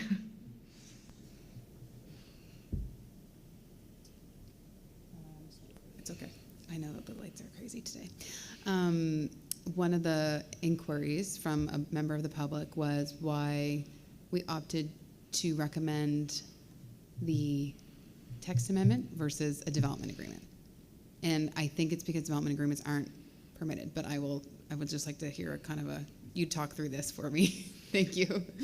Through you, Mr. Mayor, to the Deputy Mayor, you're right. You're absolutely correct. There is not a development agreement option for this use in that zone. So I think you may all recall, we do a little slide at the beginning of our development agreement presentations that states, in order to enter into a development agreement, it needs to be, the opportunity or the ability needs to be enabled within the municipal planning strategy and the land use bylaw. The MGA goes on to say that it needs to specify the types of uses and the types of consideration and criteria that need to be outlined. So we don't have a development agreement option in the LUB or the MPS to consider a farm supportive use in the A5 zone. But it's also important to remember that the A5 zone is applied in a very limited way. It's a handful of properties, and it's also important to remember that the farm supportive use it needs to be associated with a farm. So with the handful of properties in Grand Pré, most of them are residential. There are few opportunities, and as the mayor said, there are sort of two, I'd maybe add a third goal for the historic hamlet. The first is maintain the historic hamlet. The second is agriculture, and the third is tourism. So this is really speaking to that second one, to the agriculture, and it's speaking to our modern day agriculture with the ability for farmers to do that processing on site, do the packaging on site. And in our review of the MPS and the LUB, the farm supportive use definition shifted a little bit, and that may be why it wasn't originally included.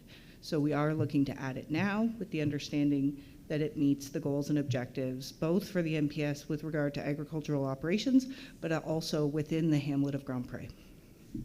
Okay, can I just have one follow-up question? So just thinking about the consequences, unintended or otherwise, of the text amendment and thinking 20 years down the road what this could sort of open the door for would be basically farm supported uses, buildings on the limited number of farms in Grand Pré. Were we to shift focus and look at doing a DA option in the A5 zone instead, would that have different I guess a wider array of potential consequences than the text amendment? Through you, Mr. Mayor, to the Deputy Mayor, the first step would be an MPS amendment, right? And that's where we would define the uses, the locations, and those criteria. So I can't really answer your question because it's putting the cart before the MPS amendment horse. Right. That would be where those impacts would be felt. But I should also point out that this use is already permitted in the agricultural zone, which is the zone that surrounds all of Grand Pré. Mm-hmm. So it could happen today just beyond the boundary of the zone. So in terms of the overall impacts on the A5 zone, I would say that it would be minimal because that ability has been in existence in the A1 area that would also have impact on that A5 zone. Right. Okay, thank you. Thank you, Deputy Mayor. Before you leave the podium, Ms. Mosher, are any other questions of clarification of Ms. Mosher arising out of the questions asked by the Deputy Mayor? Seeing none, thank you, Ms. Mosher, for your input. It's appreciated. And now we're back to the issue of debate. Is there any further debate on the motion? Deputy Mayor. I'm inclined to think a DA option is more appropriate because it gives council more control over the development in this particular zone, which is so limited, as we've already talked about. But it's really limited for a reason. So I'm but I'm frankly torn because I think I know that the impact of the text amendment may not be great, and it may be prohibitive to do all this type of work via DA going forward because the DA option is so onerous. So but I am inclined to err on the side of caution because it is such a unique and historical district. So I actually will be voting not in favor of this motion. Thank you. Thank you, Debbie. Against.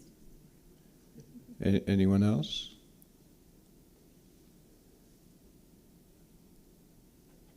This is the only zone this refers to, is the A5 zone.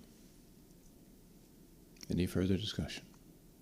All those in favor or otherwise, please vote now.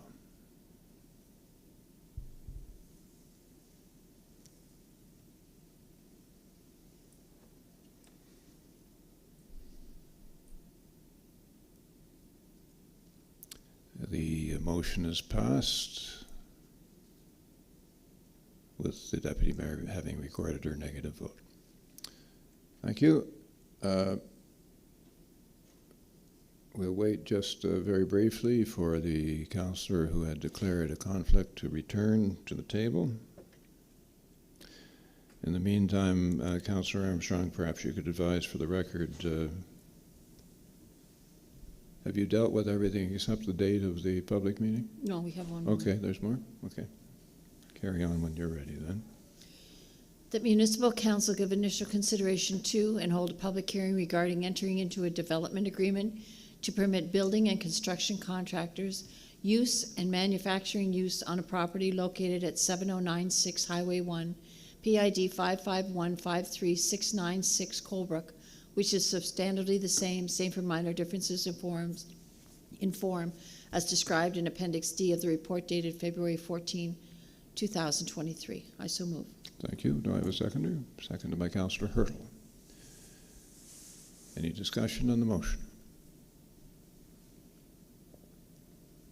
For the information of the public, this is a matter that came under consideration before us on prior occasions, so we're fully familiar with the context.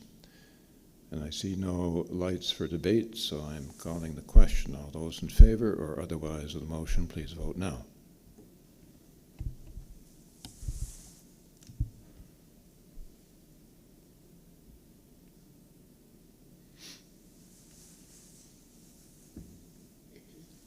That's unanimously passed. Thank you. Anything further, Councillor? The next public hearing will be before Council April 4th, 6 p.m., these chambers. Thank you. Moving on to item 7, Engineering and Public Works Lands and Park Services, approval of a change order allocation regarding the Scott Drive Sidewalk Phase 2, and Mr. Quinn is going to present on this, but if Mr. Quinn, before you start, we may be interrupting you because the Deputy Mayor, I believe, has a suggestion. Deputy Mayor? And you may all be sharing my same feelings. I'm wondering if we could take a 10-minute break until 8 o'clock. 12 minutes. With your consensus, we'll break for 10 minutes. Well, until 8 o'clock, so that's almost 12 minutes.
Thank you to the Deputy Mayor for suggesting that break.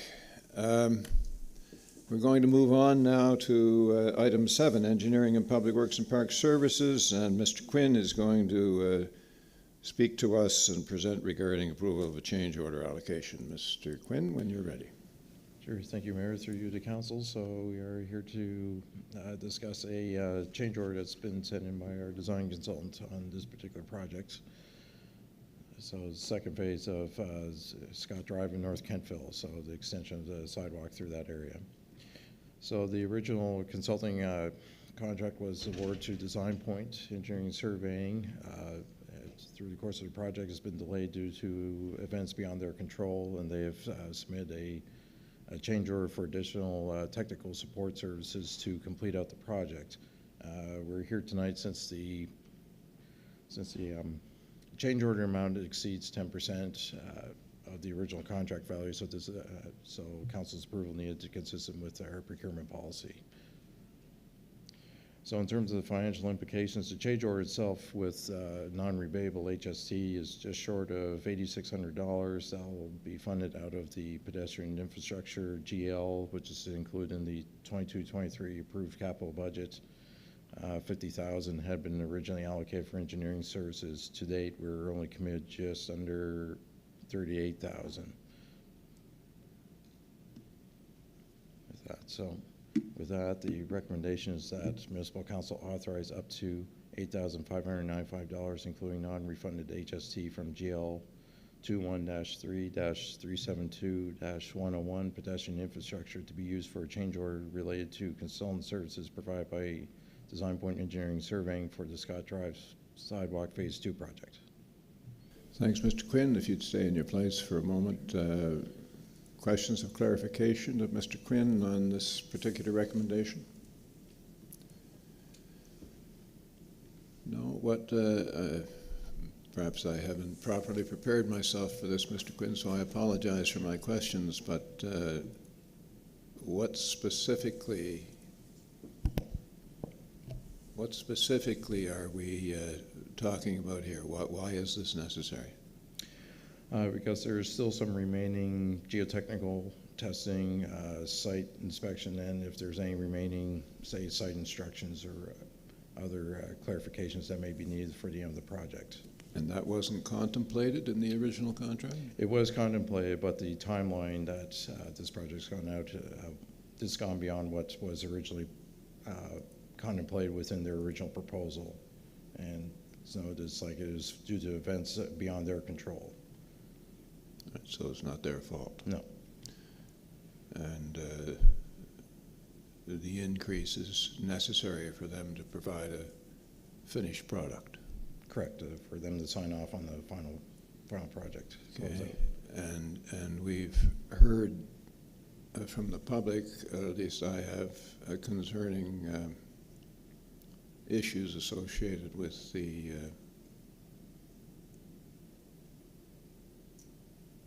the manner in which Phase 1 was finished. Are we still under a warranty arrangement there? I believe Phase 1 we may be slightly past the warranty. I'll have to double check on the closeout date, I think. Since they're looking for $9,000 from us, they might be amenable to having a look at that, perhaps. No. Okay, any other questions of the presenter? Councillor Meisner. I don't have a question per se, but I do want to thank Scott for his diligence on this matter. It has been a very arduous process.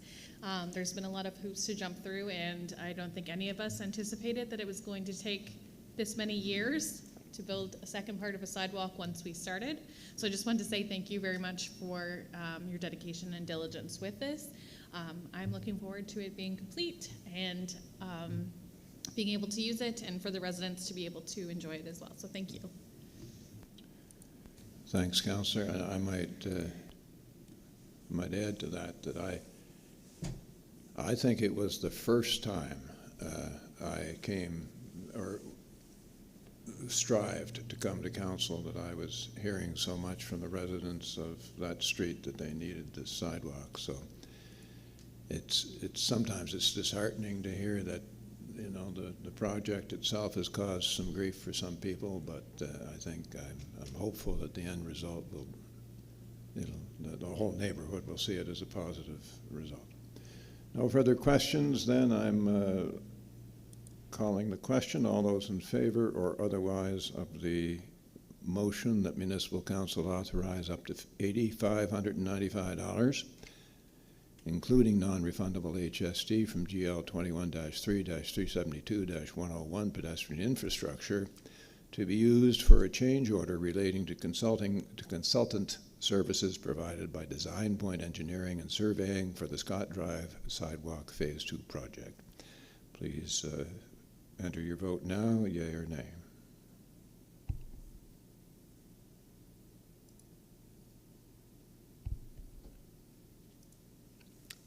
Sorry, Madam Clerk, you had your light on and I wasn't paying attention.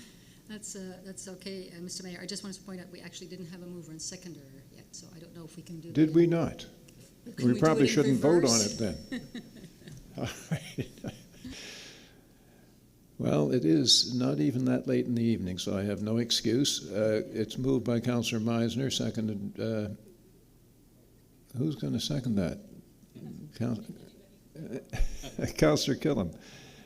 And now I'm calling for the vote, and I see the vote on the screen. That was quick, thank you. It's unanimously in favor.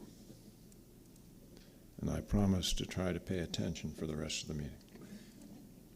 We're moving now to item 8, financial services. Thank you, Mr. Quinn. Financial services, 8A, policy FIN 05025, asset retirement obligations, notice thereof, and Mr. Livingston is going to present on this. Are you going to present from there or over here? There you go, sir, when you're ready. Come over here. Good evening, Mr. Mayor, Council. So presenting on policy FIN 05025, asset retirement obligations. Quick overview on this policy. It's related to the Public Sector Accounting Standards Board, which has introduced Public Sector Standard 3280, asset retirement obligations, which is effective for fiscal periods beginning on or after April 1st, 2022. So that impacts the current fiscal period that we're in, which we're approaching the end of here at March 31st, 2023. The Financial Reporting and Accounting Manual, or FRAM, which is a regulation of the Municipal Government Act, prescribes that the municipality applies public sector accounting standards, which this standard falls within.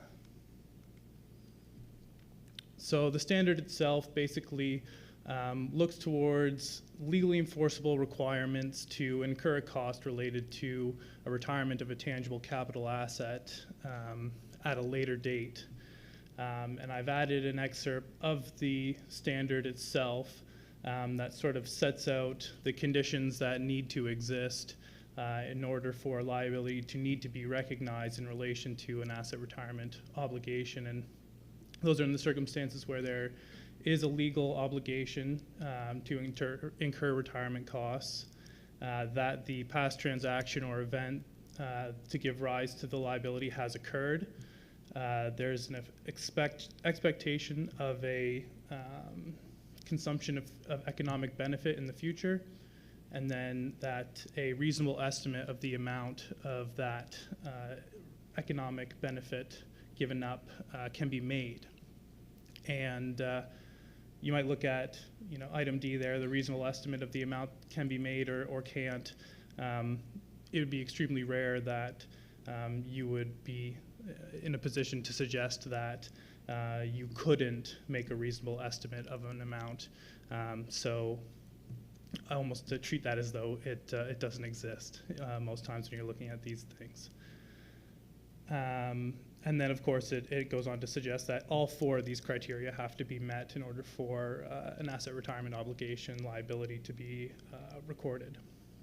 So that's just one component of what the standard puts forward. If you were inclined to look through the standard, there's several paragraphs that are presented in sort of italicized text, which are the sort of, you shall do components of the standard, and then it's supplemented with a significant amount of other guidance that sort of steers your thinking and decision-making as it relates to applying the standard.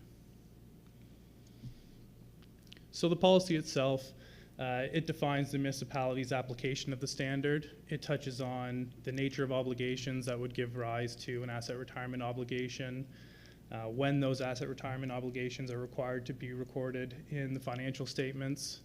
It specifies the measurement approach and the approach to subsequent measurement of asset retirement obligations, because these are liabilities that, due to the timing element of them, need to be adjusted with the passage of time and with updates to our assumptions. And then it specifies the financial statement presentation and disclosure. So it's a fairly straightforward policy. It's not overly prescriptive, but it essentially steers us towards the accounting standard itself, which is, I would say, substantially more complex, and then even more complex than that is the undertaking in relation to that accounting standard. A significant amount of work required to evaluate the existing obligations and then to cost out and record everything that is applicable within that standard. So as I sort of started leading into my bullet points on this slide, a significant amount of work is yet to be completed. There is some time, despite the fact that the year end is closely approaching, March 31st. There's some time to continuous record keeping and updating of our records to that date, and to give us the opportunity to then put that information in front of our auditors, sort of in the mid part of the summer. With the recognition of asset retirement obligations, there will be a corresponding increase in amortization expense and a new form of expense referred to as accretion expense. And what that is sort of what I alluded to earlier in terms of the remeasurement of asset retirement obligation liability as a result of the passage of time. And then there's a little bit of uncertainty around ultimately what the financial implications could be, into the medium or long term, just with regard to the potential for new legal obligations that could expand the scope of the asset retirement obligations that are applicable to our assets.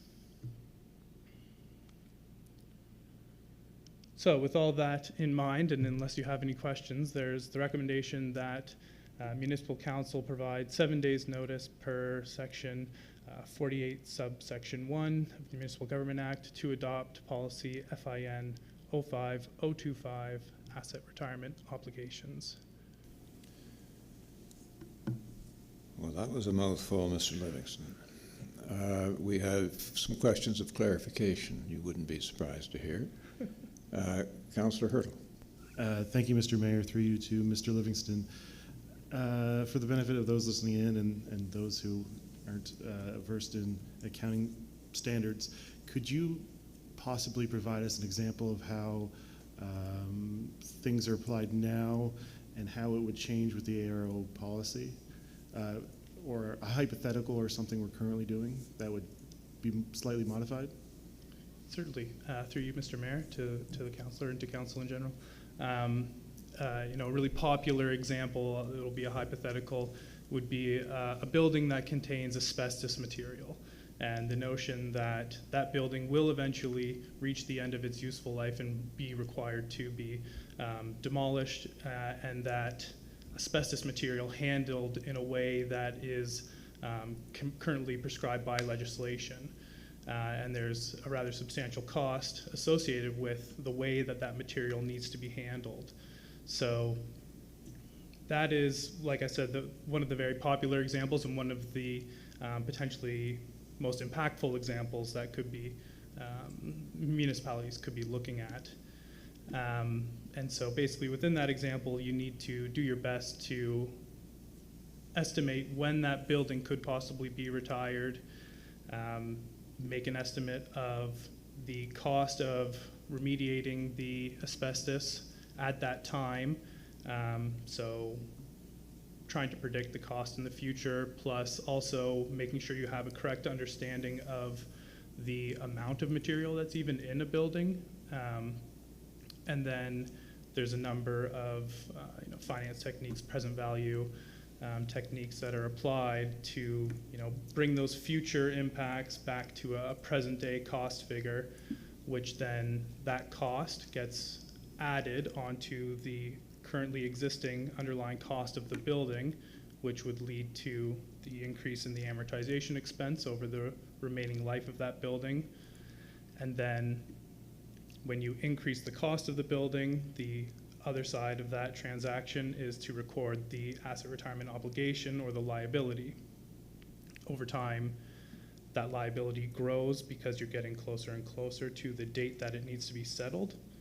And that is then the impact that I referenced being accretion expense.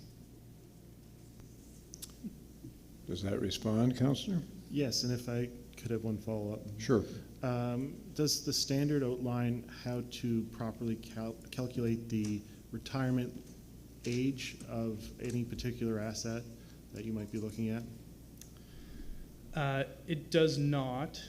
There's guidelines in FRAM that suggest what an asset's useful life may be. Within the example of asbestos, some of these buildings might already be beyond what FRAM has suggested would have been its useful life. So there's some really unique considerations that need to be applied to that, like for an asset that's fully amortized and then needs to be evaluated with an asset retirement obligation. So many different layers to this undertaking. But I think to go back to your exact question is that no, it isn't. It's not that prescribed in the standard. Thank you. Thanks, Mr. Livingston, for those responses. Any other questions for Mr. Livingston?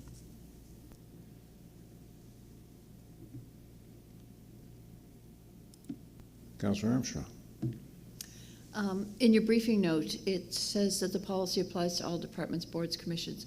So we're talking about King's Transit, we're talking about Valley Waste, we're talking about the rehab. So is it our obligation to make sure that they are doing this, or do we assume that they will onboard this as well? I'm assuming that they use the same accounting practices as everyone else, or as we're obligated to use, but I would think that it would be our obligation to make sure that that's happening. Through you, Mr. Mayor, to the councillor, whether it's our obligation, I'm not completely sure. We'll comment on the fact that the policy states that it applies to them, certainly in the context of our consolidation of those entities, and there's already a baseline requirement for their accounting policies to align with ours, and if they don't, for us to make necessary adjustments to have their accounting policies align with ours before they become consolidated into our financial statements. So in that regard, certainly it applies to those entities. The expectation is that they are applying the accounting standard as well. It would be required for them to have a clean audit opinion expressed on their own standalone financial statements. So in that regard, yes, and the expectation would be that they would be implementing their own policies to address the standard. Okay, thank you. Thank you for the question, Councillor, which pretty much waters down my question. But I was going to congratulate us on the fact that we have brand new buildings and no asbestos, but then you've got the situation that's just been described by the councillor, and you've got the potential situation of where we might be, for example, if we partnered in a wind farm and at some point in time, if that became redundant or at the end of its useful life, there would have to be considerable cleanup associated with that particular site, wherever it may be. So that is one of those things that you'd have to factor into your accounting process. Is that correct?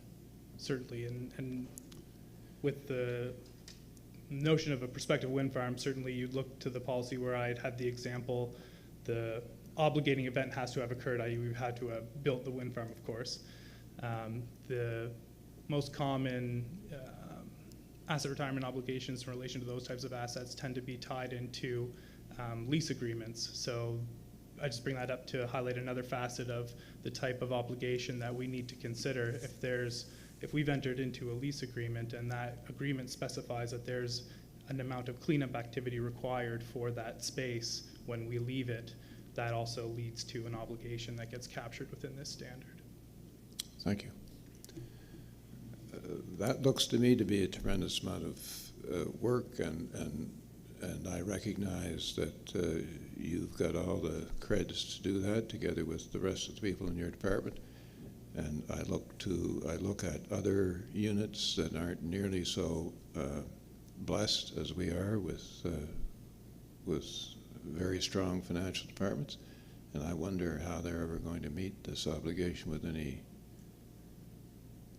within any specified period of time. But that's just a throwaway comment. You needn't comment. No other comments? The recommendation is that Municipal Council provide 7 days notice per Section 48 Sub 1 of the Municipal Government Act to adopt Policy FIN 05025, Asset Retirement Obligations. Do I have a mover of the motion, please? Councillor Hurdles, seconded by Councillor Harding.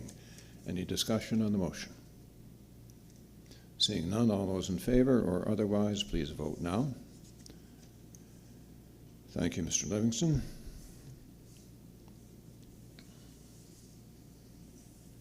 But you're not going away, are you? That's unanimously passed, and now we're moving to item B, designating Director for Canada Revenue Agency, Mr. Livingston. Terrific. So quick little intent/overview. We're looking for Municipal Council to designate the Director of Finance and IT as the Director for the Municipality of the County of Kings on the CRA's records. The purpose of doing this is to create a My Business account for the municipality, which will allow us to control the flow of related documents, whether that's paper documents or electronic, and to access them as needed online. Currently, this will be the only way for us to access some documents that are now being requested in the HST offset filing, which is due in the early part of April. So we're looking to hopefully resolve this as soon as possible. The financial implications would be that there's no direct financial implication unless something went awry with the HST offset filing, perhaps. Currently, no recommended alternatives. This is really our only avenue towards obtaining these documents currently, other than perhaps a really complicated discussion with CRA. And then in terms of implementation, so pending the approval of appointing the Director of Finance and IT as our director in the eyes of the CRA, we would then send a letter to the CRA to give us the ability to create that online account and to control our files in that way. So then ultimately that would lead to the recommendation that Municipal Council designate Greg Barr, Director of Finance and IT, as Director for the Municipality of the County of Kings for Canada Revenue Agency's records. Thank you. Any questions of clarification? Deputy Mayor? Thank you. Just curious if this always requires a motion of council, and like if Greg were to leave us, although he's not allowed to, so I don't even know I'm entertaining it. Does it require another motion of council to appoint somebody else? Is there a designate? Does it fall to the CAO? Like, should it just fall to the role versus the person? Just curious. Through you, Mr. Mayor. So yeah, the one option could have been to perhaps designate either the mayor or a member of council to this director position, but just given the potential rolling tenure of council, perhaps wasn't all that advisable. This does require a motion from council in order to update who that designate is. It's just part of the information that CRA will require before they make that change on their records. They'll look to the motion. Thank you, Deputy Mayor. I understood the question. The suggestion that all this council won't be returned, though, I don't know, not sure about that. Thank you, sir, for your presentation. The recommendation is that Municipal Council designate Greg Barr, Director of Finance and IT, as a director for the Municipality of the County of Kings for Canada Revenue Agency's records. Do I have a mover of the motion? Deputy Mayor, seconded by Councillor Meisner. Any discussion on the motion? Pretty straightforward. Thank you. All those in favor or otherwise, please vote now.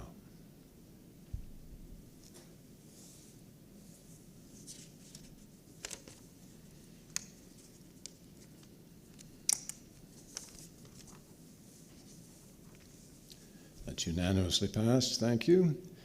Moving now to item 9, Committee of the Whole recommendations. The first recommendation from the Committee of the Whole to this Council is that Municipal Council provide 7 days' notice per Section 48 Sub 1 of the Municipal Government Act to adopt amendments to Policy Admin 01-022, Council and Committee Videoconference Policy. That was fully discussed, Committee of the Whole. Could I have a mover of the motion? Councillor Granger, seconded by Councillor Meisner. Discussion on the motion. Seeing none, all those in favor or otherwise, please vote now.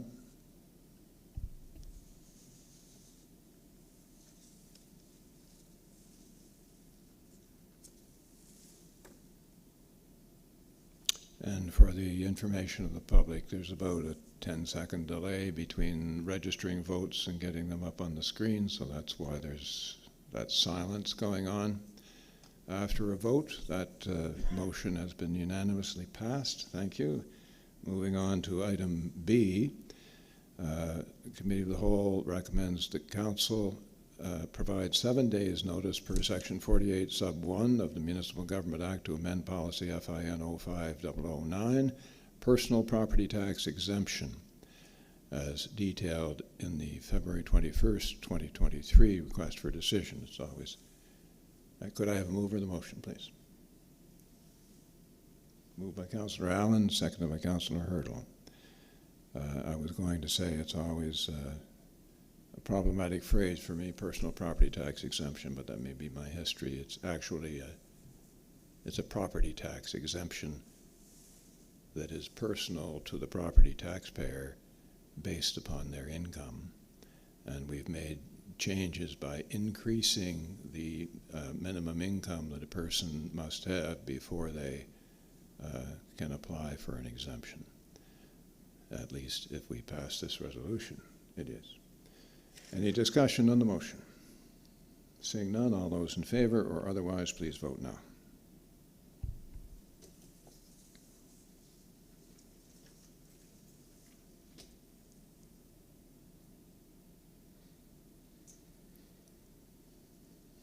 That's unanimously passed. Thank you. And moving to item C with regard to aerial spraying.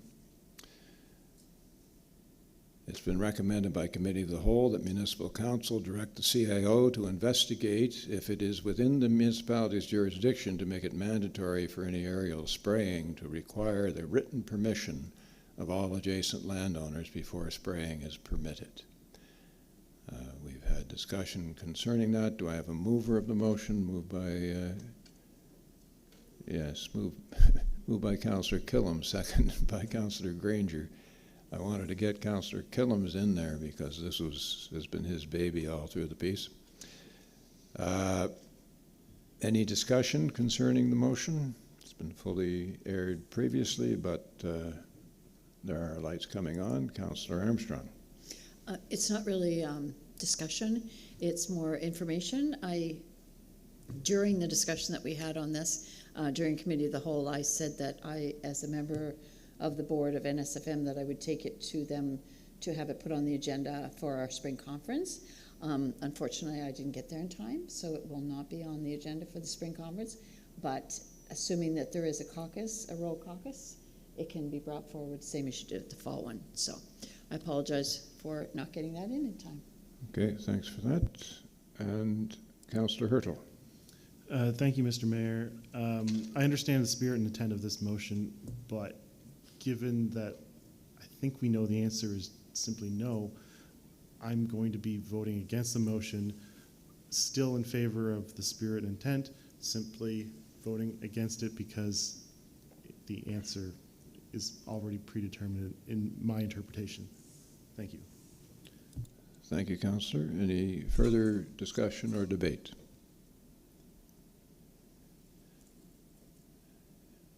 Yeah, to your point, Councillor Hurdle, I don't disagree with you at all. And we've had that discussion in open session previously, but the persons in our community who are passionate about this and with whom many of us agree,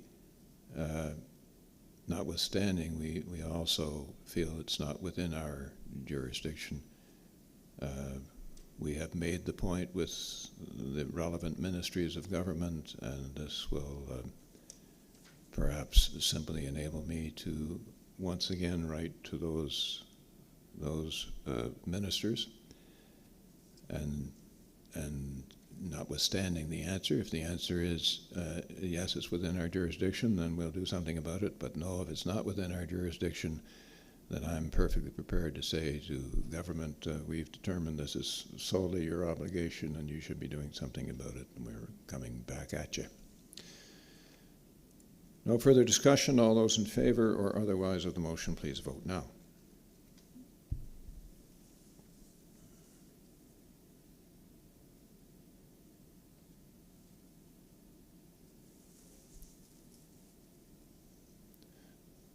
That passes with one negative vote. Thank you.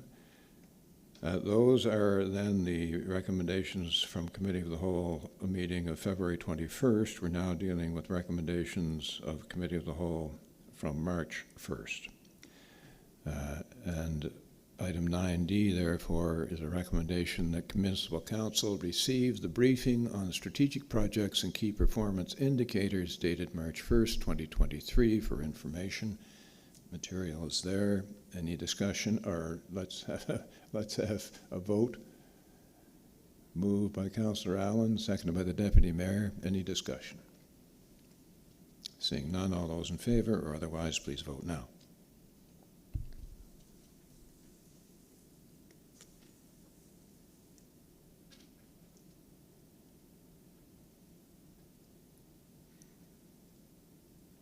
That's unanimously passed. Thank you.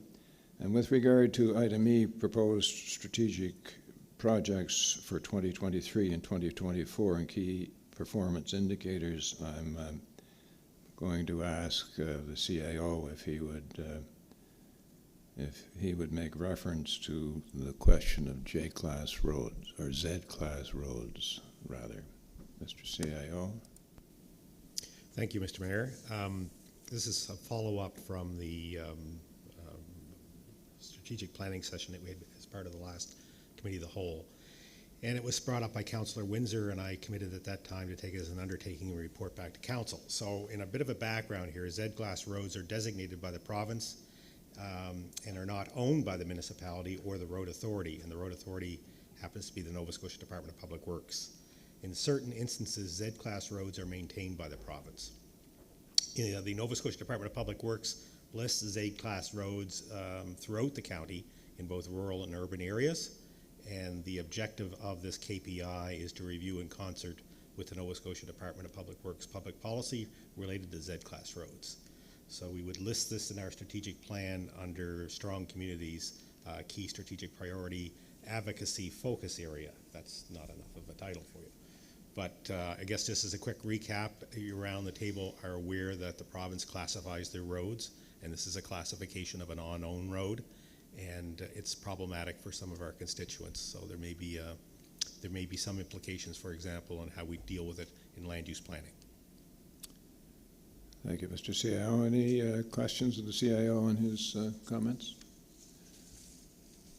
So we could go back to the motion, or the recommendation rather.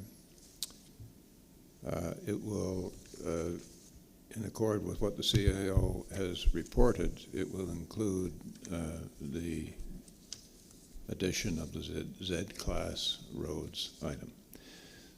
So So the recommendation, therefore, is that Municipal Council approve the proposed strategic projects for 2023 and 2024 and key performance indicators outlined in the request for decision, which was dated March 1st, 2023, with the addition of the Z-Class roads item. Do I have a mover of the motion?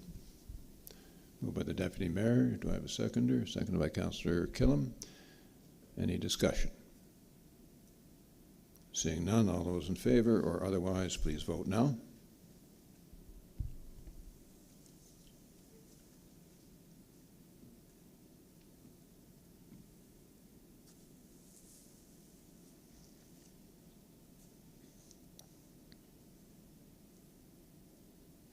That's unanimously passed. Thank you. We're moving to item 10, regional sewer recommendation. And Mr. Quinn, in the absence of Councillor Windsor this evening, if I can find your light, Mr. Quinn, would you like to familiarize us with that? Certainly. Thank you, Mayor, through you to Council. So this was a RFP that was issued to do some additional desludging work within Cell 1 at the regional sewer plant. So that is closed, and the recommendation is for the award. So, and this has already been the other partners have already provided their support for this. So this would be just council formalizing the award recommendation for that additional desludging work. All right, thank you. Questions, Councillor Armstrong? Sorry, the regional sewer is a partnership between ourselves. It's a partnership. So I'm not understanding why we are approving, number one, the total amount of the contract and agreeing to award a contract for the total amount of why are we not, as we do with Valley Waste or King's Transit, why are we not approving our portion as opposed to the whole contract?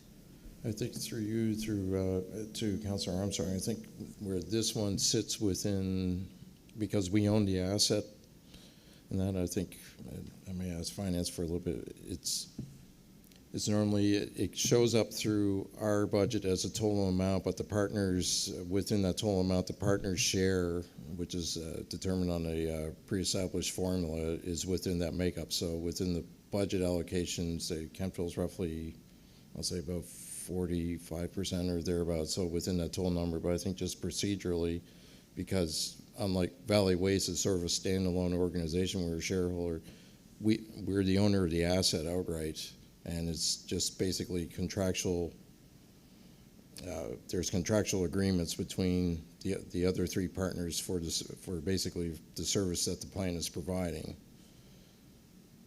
They pay for the service, they don't pay for the upkeep. The upkeep is sort of wrapped in with their financial contribution each year. So. Okay. So our okay. Yeah. Okay. So we own the asset. If I'm understanding correctly, we own the asset, and we will make the expenditure, but we will receive the partners' contributions. Correct. They'll provide their portion of the funding back. Okay. Any other questions of clarification? Okay, seeing none, the recommendation is that Municipal Council, subject to approval by the regional partners, and our understanding now is that's not necessary, they've already given approval. Pre-approved funding for Contract 23-01, Regional STP Cell 1, desludging in the amount of $170,140 for fiscal year 2023-2024, as outlined in the February 16th, 2023 request for decision, and award Contract 23-01, Regional STP Cell 1, desludging to GFL Environment for the total price of $170,140, including non-rebated HST. Do I have a mover of the motion? Moved by the Deputy Mayor.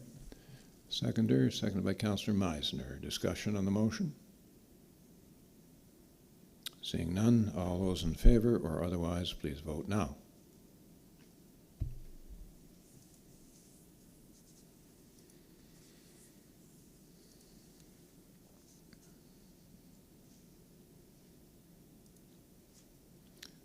That's unanimously passed. Thank you.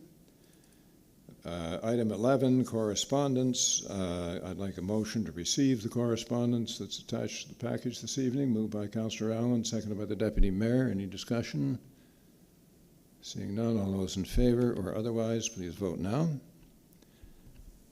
Thank you. And while we're waiting for the results of that, I'll remind you that the correspondence is solely comprised of the letters which we have received regarding the rezoning application file 21-25 with respect to a campground at Scotts Bay, which matter has not come before this council and has not yet come before the Planning Advisory Committee, who would recommend for or against such an application after they to council after they receive the file from staff, if it goes that far. And nonetheless, we have received a considerable amount of correspondence from the representatives in Scotts Bay, and council is receiving it so that it's clear that it has been received by us.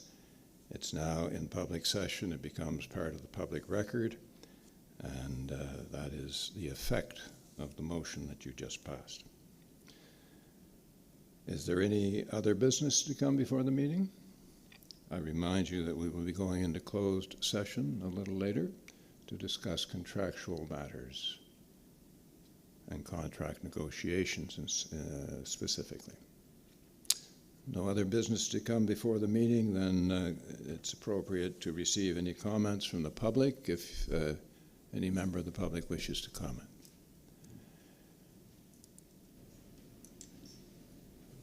I've turned on the light at the central podium, so if you just identify yourself and your address when you arrive for the purposes of the record.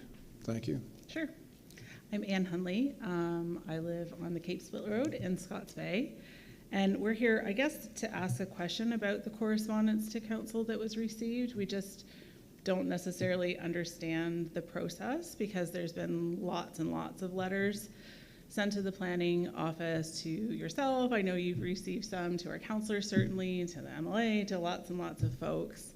And the petition that is included in the correspondence, there's 21, I guess, hard copies is what you've received. I think there's actually probably more than that kicking around. And in e-signatures, that has been sent to the planning office for the PAC for review. There's 166 signatures on this one. There's an additional petition that has 517 signatures, and they both open in February, so they haven't been open all that long, and it's growing. So we just weren't really understanding the process as to why some are being received by council and some aren't, and certainly it seems like it's maybe jumping the queue a bit since none of it's been before the PAC. I don't know if that's a question that can be answered. Yes, of course, yeah. Would you like me to address that Sure. now? Yeah. Sure. So any correspondence that is sent to council, the people you see around the table, that correspondence comes to this meeting or a meeting of council, depending on when it arrived and based upon the time frame that council's going to meet and when they can get the council package out to councillors to review. So some things may not be there yet for that reason, but they'll ultimately make their way here. And anything that was sent directly to planning, and I can assure you anything that was sent to me that didn't indicate it was being sent to planning, also I sent to planning. Because council has not been informed of the application whatsoever, other than through your correspondence. Right. And will not be until such time as the planning staff gets it off their desks and makes a recommendation to the Planning Advisory Committee. And at that time, all correspondence, petitions, everything associated with the file will move along with the report of staff to the Planning Advisory Committee. And the Planning Advisory Committee will either recommend for or against Right. the recommendation made to them by staff, and that will come to council as a whole package. So anything that council has not yet received, it will receive through that process. And a great number of the people around the table right now also sit on the Planning Advisory Committee. I don't. So I wouldn't really know anything about the process or the content of the documentation that I haven't personally received.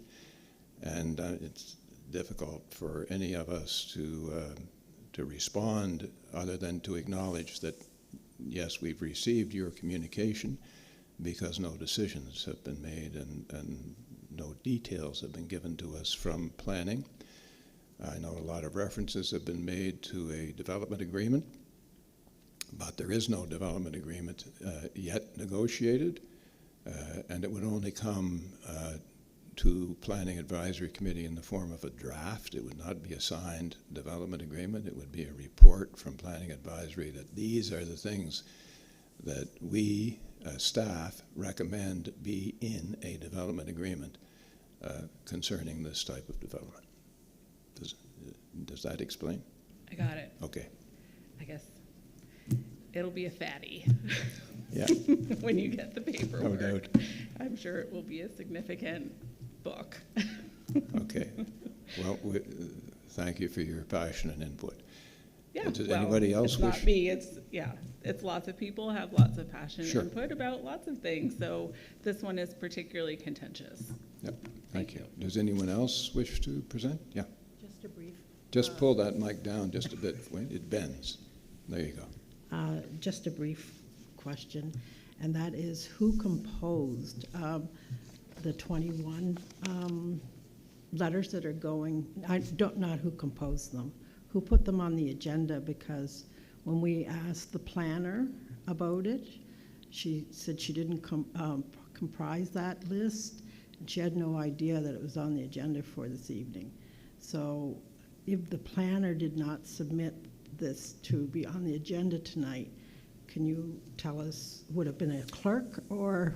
Yes, it's part of the job of the municipal clerk to take correspondence that's been received by me or by councillors, if they've forwarded to the clerk, to consolidate those and see to it that goes in the package and is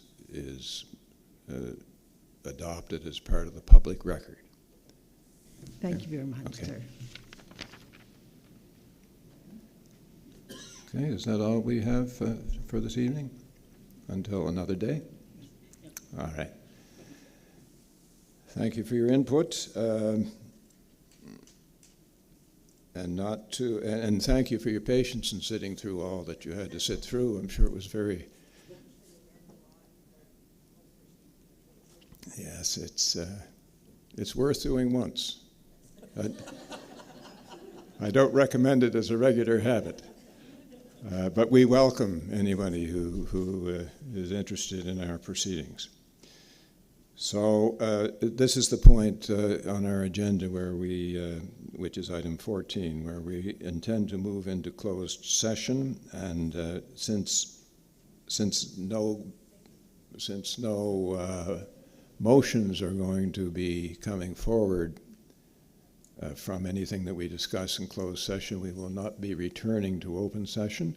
So I would accept a motion to adjourn this meeting and go into closed session for contractual matters under Section 22 of the MGA. Moved by the Deputy Mayor, seconded by Councillor Allen. Any discussion on the motion? That's a motion to adjourn. We don't have discussion on that. My apologies. All those in favor or otherwise, please vote now.